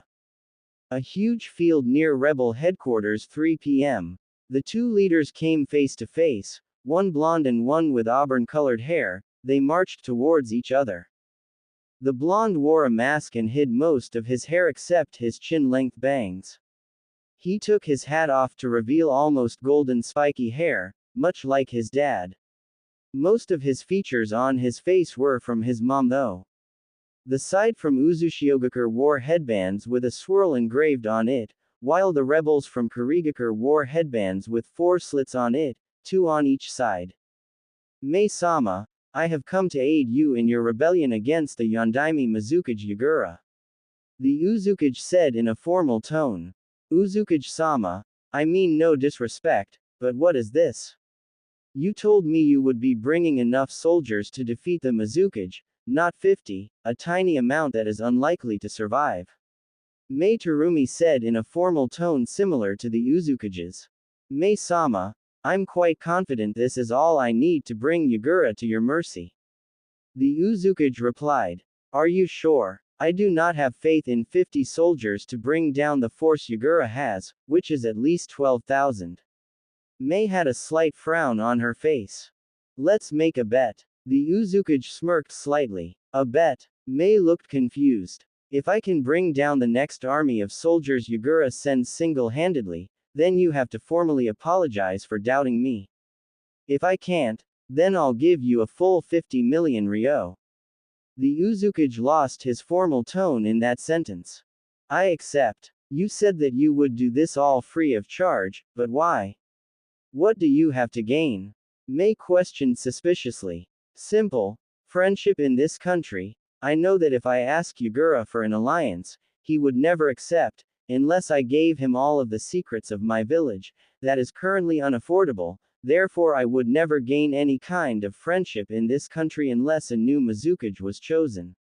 I hope that answers all your questions. I suppose we will stay here for a month and then leave.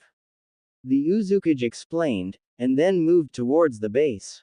Orders, Mei-sama, a rebel asked. Show them to their rooms and keep them under heavy surveillance so they don't try anything.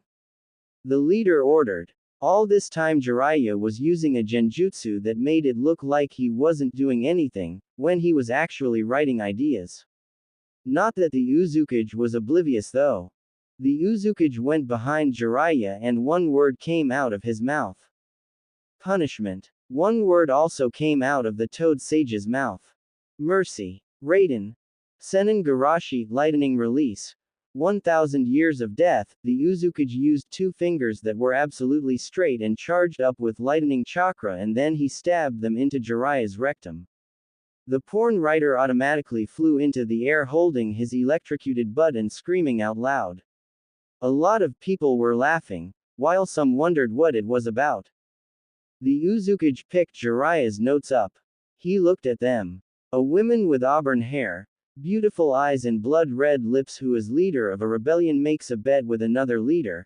The bet is if she wins she gets a lot of funds for her rebellion. If he wins, Naruto stopped right there and refused to read any longer. He ripped it up and stepped on it. Stupid pervert. I'll tell Ba-chan everything that happened today and he'll get a proper beating, not a super powerful spoke. On a completely different note, I wonder how my friends in Konoha are doing. The outskirts of the Great Gates of Konoha 4 p.m. Shikamaru-san, this is nostalgic. Neji said to the Nara. So, troublesome, a repeat, except we have to fight the Mangekyo this time and there's absolutely no way we can allow him to use any of the techniques, so I have a plan. You too, he pointed to the Byakugan users. We'll close the chakra points leading to his eyes while I'm using the Kajimane to hold him. Shino will be the distraction. He'll use his bugs to annoy Sasuke and divert his attention so I can do a Kajimane on Sasuke. Shikamaru finished explaining his plan. Shikamaru-san, you have plenty of holes in that plan, so I suggest we use smoke bombs or the Kurigakure no Jutsu to cover the Sharingan, while you use your Kajimane to get him. Neji told Shikamaru. Unfortunately, We can't do that as it gives Sasuke the opportunity to simply shunshin out of the smoke. Shikamaru replied. All four of us can easily take Sasuke down when he doesn't have the Sharingan, and if you close all Sasuke's chakra points then he can't shunshin, and with taijutsu alone he is no match for us. Shikamaru continued. That is logical. Shino simply said in affirmative. Hinata said nothing and neither did Neji. Let's go. The faster this is over the less troublesome it'll be. Shikamaru said. All the others on his team nodded. 6:32 p.m. Mizu no Kuni, Rebel Base, Sunset. Mai-sama, an army of about 400 shinobi in 4 100-person divisions are approaching. They are all ninja loyal to the current Mizukage. The rebel informed. Get 200 shinobi down there and fast. Do everything you can to halt their advance. Mei commanded. What she didn't notice was a certain blonde-haired shinobi on a hill overlooking the huge field in front. Jiraiya approached her. He knew that Naruto would probably fry him if he tried anything perverted alone with the Mizukage and was quite sure that she would boil him. Terumi-san, call your soldiers back, the Uzukage will handle this. Jiraiya said. No, he can't handle this on his own. The only shinobi that were ever capable of going against such an army in history were Senju Hashirama the Shodai Hokage, the Sandaime Raikage, the Yondaime Hokage and the Red Death, and Rakudo Sennin. Mei answered in negative. What makes you think he isn't better or as great as one of them? Jiraiya smiled. Mei just looked at the pervert with pure confusion. Out on the battlefield, the rebels will fall this time. The leader of the army declared, raising his lance. The rebels will fall. The rebels will fall. The rebels will fall. His army chanted. They noticed a blue-eyed blonde-haired ninja with the whirlpool headband jump off the hill and face them. The whole army howled with laughter. One shinobi from the whirlpool against 400 from Kiri. Get out of here, kid. You're a goner. The leader said. The Uzukage replied by raising an open palm, making clouds circle his open palm from the sky. The Uzukage closed his eyes for 5 seconds. White and gray markings appeared around his eyes and his iris turned gray.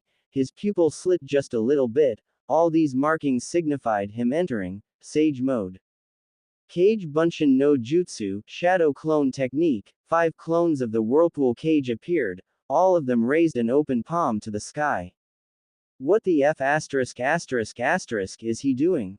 A drunk man said. Maybe. Performing a jutsu. A smarter guy suggested. Hurry up and stop him. The leader shouted out. A couple of men ran, but got blasted back by the raw power the Uzukage emanated. They also lost their will to fight back and ran away. I don't want to show my abilities to these Kiri guys, so the best way to do that is Ninpo. Kurigakur no Jutsu, ninja art, hidden mist technique. The whole area was covered in mist. No one could see anything in it. You wanna beat us with our own jutsu? Dream on, kid. The size might be good, but I'm an expert with this jutsu. There's no way you can beat me with it. A crazy ninja yelled. Arrogant prick like Sasuke Tem. Naruto thought as he took his sword out with the hand that wasn't in raised in an open palm. Tenkai, heaven's lightning, the open palm was brought to the Uzukage's waist. A crackling sound was heard as the clouds circling his palm grew black and lightning fell from them. A large single bolt of lightning annihilated 1/4 of the total population of the army. From then, everything in the army descended into chaos. Everyone was firing jutsu everywhere. It didn't matter if they hit someone or anything, they just wanted to walk away alive. Naruto was rather compassionate, and didn't want to kill them all, but he knew if he wanted to show the Mizukage he could single-handedly wipe an army out, he couldn't leave a single alive. A couple of jutsus flew at the Uzukage, but his sword of the whirlpool absorbed all of them. It absorbed all jutsus that he had an affinity for. This ability wasn't extremely useful to the previous users, as they usually had water and wind affinities. Some of them rarely had earth, but that was it. However, the Uzukage had 3 affinities. Wind was his first, lightning was his second and water was his third. Naruto simply walked into the mist with a single kunai and multiplied into 600 upon entering the mist multiple shadow clone technique without any hand seals, and simply slaughtered the rest of the 258 that remained. He brutally destroyed them with a kunai, refusing to stain his blade put it back into the hilt. That's insane. He can summon lightning from the sky. Natural lightning. The leader of the rebellion yelled, watching from the glass window. I told you so. Looks like you'll have to formally apologize to him. Jiraiya grinned. When the mist cleared, the Uzukage was the only one standing, panting heavily. The army of 200 mist shinobi arrived just then and started when the mist cleared. The Uzukage was the only one standing, panting heavily. The army of 200 mist shinobi arrived just then and started yelling victoriously. Outskirts of Odo, the Valley of the End 8 p.m. Dobi, things were actually more interesting when you were here. Sasuke glanced at the small crater that Naruto made in the cliff with Uchiha Madara holding 2 fingers up on it, when he used the Rasengan. I don't think you're actually alive right now or you'd be somewhere in High no Kuni trying to see your dumbass friends. You were an idealist like the stupid old Kami no Shinobi.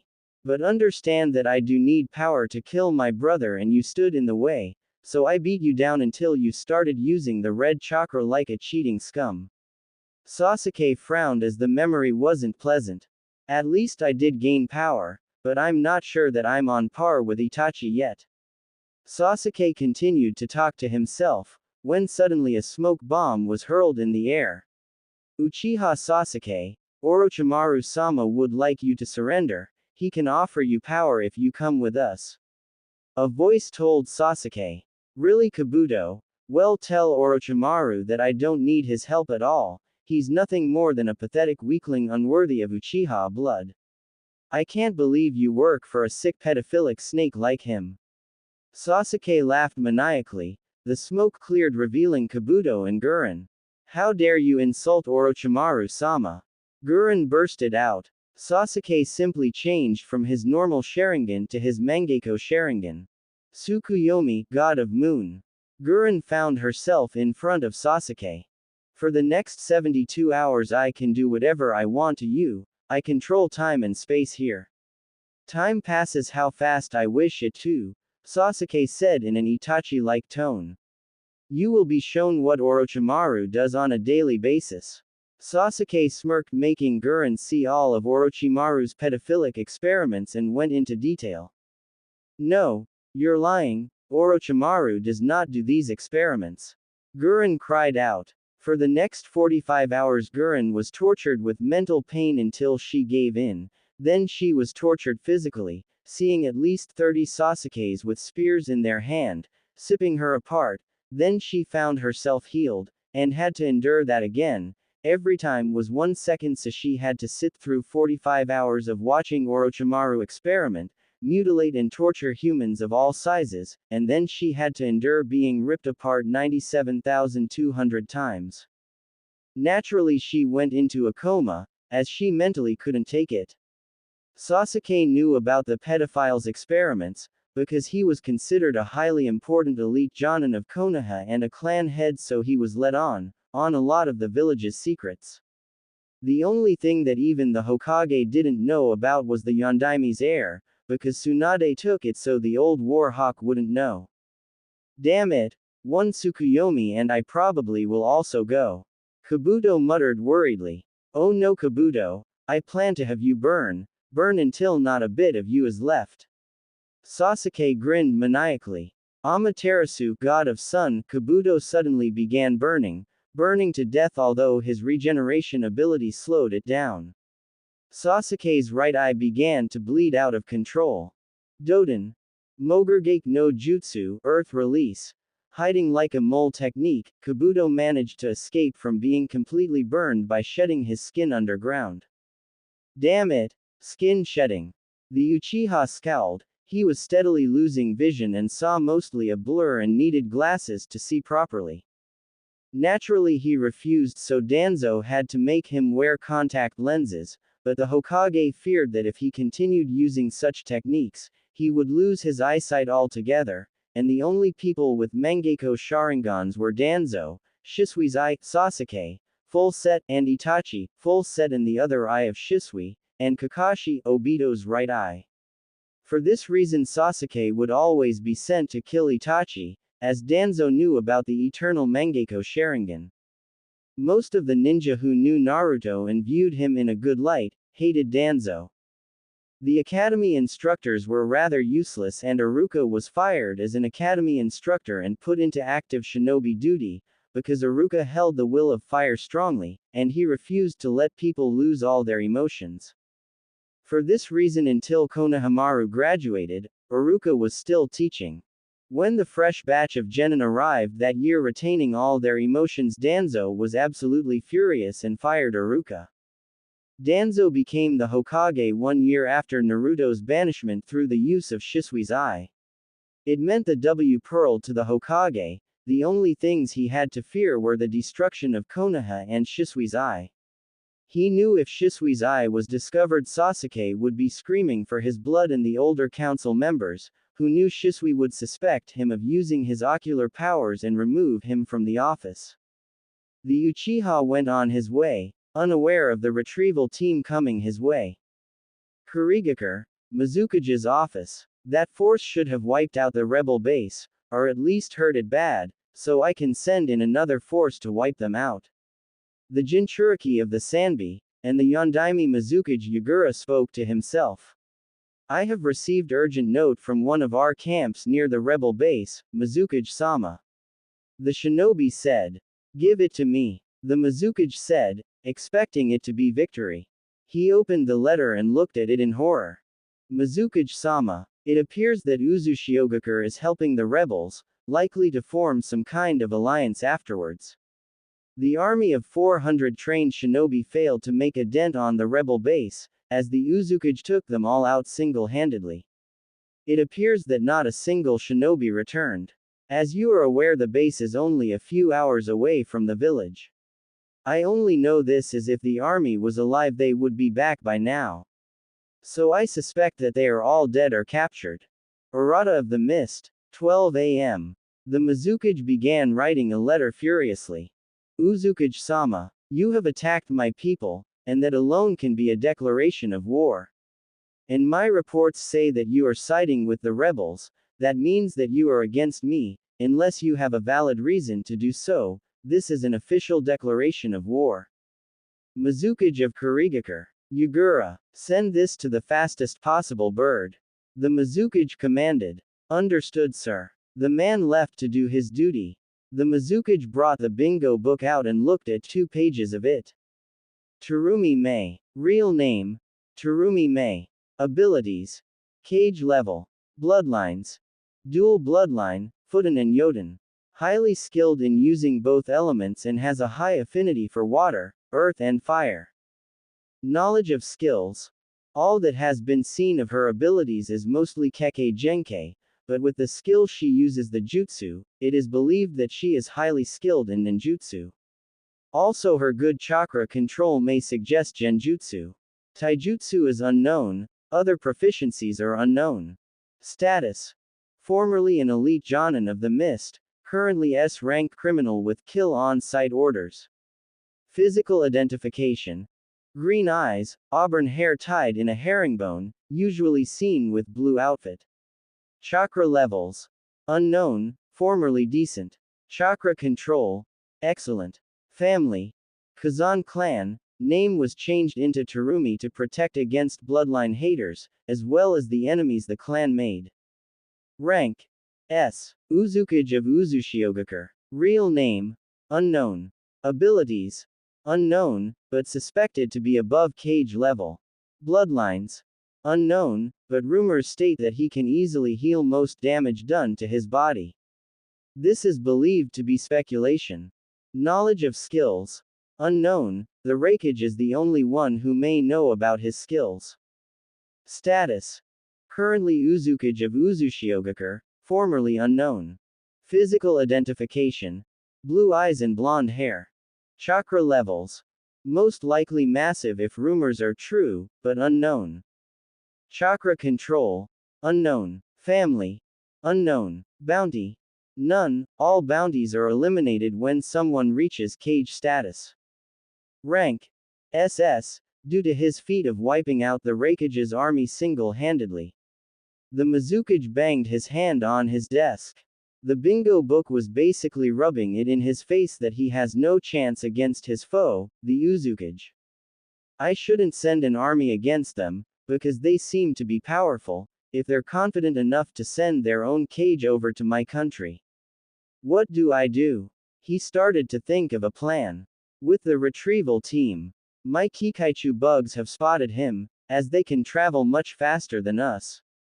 He is near Oto, in the Valley of the End. Shino informed his team. We are not far, Shino-kun. Hinata stated. Let's end this quickly. This repetition with the troublesome Uchiha is too troublesome to handle. Shikamaru said lazily. I have spotted him. He is 20 kilometers to the east. He appears to be sitting on some kind of rock, perhaps reflecting back on his and Naruto-kun's fight. Hinata said. Let us hope he does not try to join Orochimaru a second time. Neji spoke up. Remember the troublesome plan Shino distracts him, I bind him, and you two shut off his chakra system and knock him out, then we bring him back to Konoha. Shikamaru reminded. The four continued until Shikamaru's foot stepped on the ground and it made a large creaking noise that could be heard from a long distance, at least 1 kilometer. They were about 1 kilometer from where Sasuke was, so that meant trouble. A rock in the Valley of the End. Shit. Someone's here. I hope it's someone pathetic, that I don't need the Mangekyo Sharingan against. Sasuke thought. Sasuke drew out his sword and stood there waiting. With Shino, Hinata, Neji, and Shikamaru. Damn it. Now that Sasuke knows we're here, we need a different plan, God how troublesome. Maybe I should become a farmer after this. Shikamaru whined. I have an idea, Shikamaru-san. We can still use the same plan, except Sasuke will attack us, and so we need to be on our guard. Shino suggested. I suppose we have no time to think of a plan, so let's just go along. Plans have a tendency to fail when up against the Uchiha. Neji said. The retrieval team suddenly found themselves confronted by a tall raven-haired man that looked like he had a duck ass on his head. You four are the pathetic retrieval team that worthless rat Danzo sent to get me. Sasuke growled. Uchiha-san, if you surrender now then we will not harm you. Shino took the normal approach. No, I will not surrender. The Uchiha drew his sword. Kujimane no Jutsu, shadow possession technique, 8 large tentacle shadows made their way towards Sasuke's shadow. All Sasuke did was a quick movement to the side and a swipe forcing Shikamaru to jump up in the air, losing temporary control over his shadow possession. Hinata proceeded to close all his chakra points with the Juken, but Sasuke noticed this and moved to kick her eyes so she would be blinded. Sweden. Mizoripa water release. Violent water wave. Hinata's water jutsu pushed Sasuke to the ground, making him lose balance. I suppose I better finish this quickly. Sasuke muttered as he began running through hand seals for his next jutsu. Kaden. Ruka no Jutsu, fire release. Dragon flame jutsu. Sasuke pointed his head up and launched a burning flame up in the air to make the temperature of the air above them rise. Damn it, Kirin. Neji yelled and quickly jumped at him with the intent to close most of his chakra points. Haijutsu. Mushitatsumaki, secret technique. Insect tornado. Shino's insects made a huge tornado, heading straight for Sasuke. Shino-kun, we aren't supposed to kill Uchiha Sasuke. Hinata said. It is logical that we don't kill him, however we must take the illogical decision if we wish to survive. Shino stated. Your insect tornado was worthless, so die. The Uchiha yelled. Susanoo, a large chakra entity, began to form around Sasuke, as both his Mangekyo eyes began bleeding. If this is what he uses, we have no choice. Shino said, making a few hand seals and vanishing from view. Crap, we don't have a choice, how troublesome. Shikamaru quickly shunshined, along with Hinata and Neji. Hokage's office 3 hours later. You failed.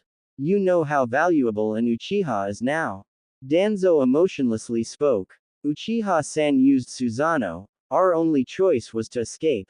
Shino said. I see. I expect your full report tomorrow. Danzo told the team.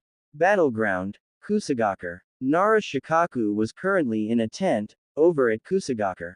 He was thinking in his mind. We're all old now, yet we still have to fight these bloody wars. I guess I know how Sakumo feels now. Kazuki, Minato, Kushina, Sandame, Nadime, Shodai, would you not be disappointed that most of the village failed to carry the will of fire? Minato, would you stare at me with angry eyes and tell me I should have done more for you, son? I did figure out about it when he was 12, but I couldn't prevent his banishment. Hell, he might even be happier now wherever he is. The Akatsuki were looking for him, so there's a possibility he isn't even alive. Kushina, would you kill me, because I didn't find out he was your son earlier? So troublesome, I better go to sleep. Kakashi's tent. Hitaki Kakashi was looking at the stars. They annoyed him greatly, but he kept looking at them. One alignment looked like Minato. If you joined the stars, it would look like he was happy. The other alignment next to Minato's looked like Kushina. If you joined the stars, she would also be smiling. The last one looked like a young Naruto. The hands of his parents were hugging him. This odd alignment looked strange to Kakashi, but he ignored it. Minato-sensei, have I become an utter hypocrite? I abandoned Naruto completely and failed to teach him anything significant. If that is the case, then Obito would be the best of us. Even Rin had more faults than Obito.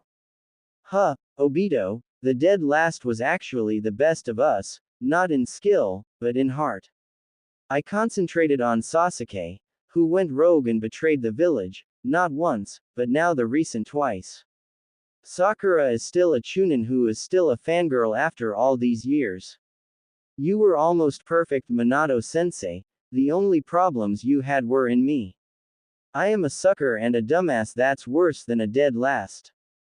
Kushina-san, you would be happy to know that Uzushiogakure has been rebuilt, and is now even better than Konoha. Kakashi, a voice was heard behind Kakashi. What is it? Kakashi snapped out of his thoughts. Is this about Naruto? The person, who was called Shiranui Genma, asked. No, Kakashi responded quickly. Kakashi, don't lie to me, I know you're brooding about how you failed Naruto. I will tell you this, let it go. Genma advised. I can't, I've been failing so many people. I've failed Obito, Rin, Sensei, Sasuke, Sakura, Naruto, and now we're failing in this war. Kakashi sorrowfully moaned. Kakashi, what we've done before is in the past, so keep it in the past. Genma consoled. I know, but I can't keep it all in, I'm a disgrace. Kakashi whined. Imagine your father, and what he would say if he saw you like this. Genma let those words slip, but immediately regretted it. My dad killed himself, because he couldn't bear the humiliation, so I think that because I haven't killed myself yet, he would call me quite strong. I have already failed the one who could have changed this war. He left 8 years ago, so in a way, since I lost the one who could probably change this war in 2 Sanin. If I had just taught Naruto some useful stuff, or arrived earlier, we wouldn't be here. So in a way, I have already done the same thing my father has, failed during a mission that could change everything. Except that I didn't save anyone. Kakashi angrily replied. Pull yourself together. Since you don't have a jutsu to change the past, you should think about the present. Genma replied to the outburst. HMPH, Kakashi grunted and went to sleep. I need to drink. Asuma and Kurenai's house. A small boy who was 3 years old looked at a picture. It was of a blond man with a hat that said Whirlpool, and he wore a mask covering all his facial features. This boy had red eyes and black hair. His red eyes had rings on them. His hair resembled his father's. This boy went to bed where his parents were sleeping and jumped right in. Unknown area in Konoha. Finished writing the letter. Uzukage-sama will be pleased that my undercover mission is going quite well. No one has suspected me at all. The voice said.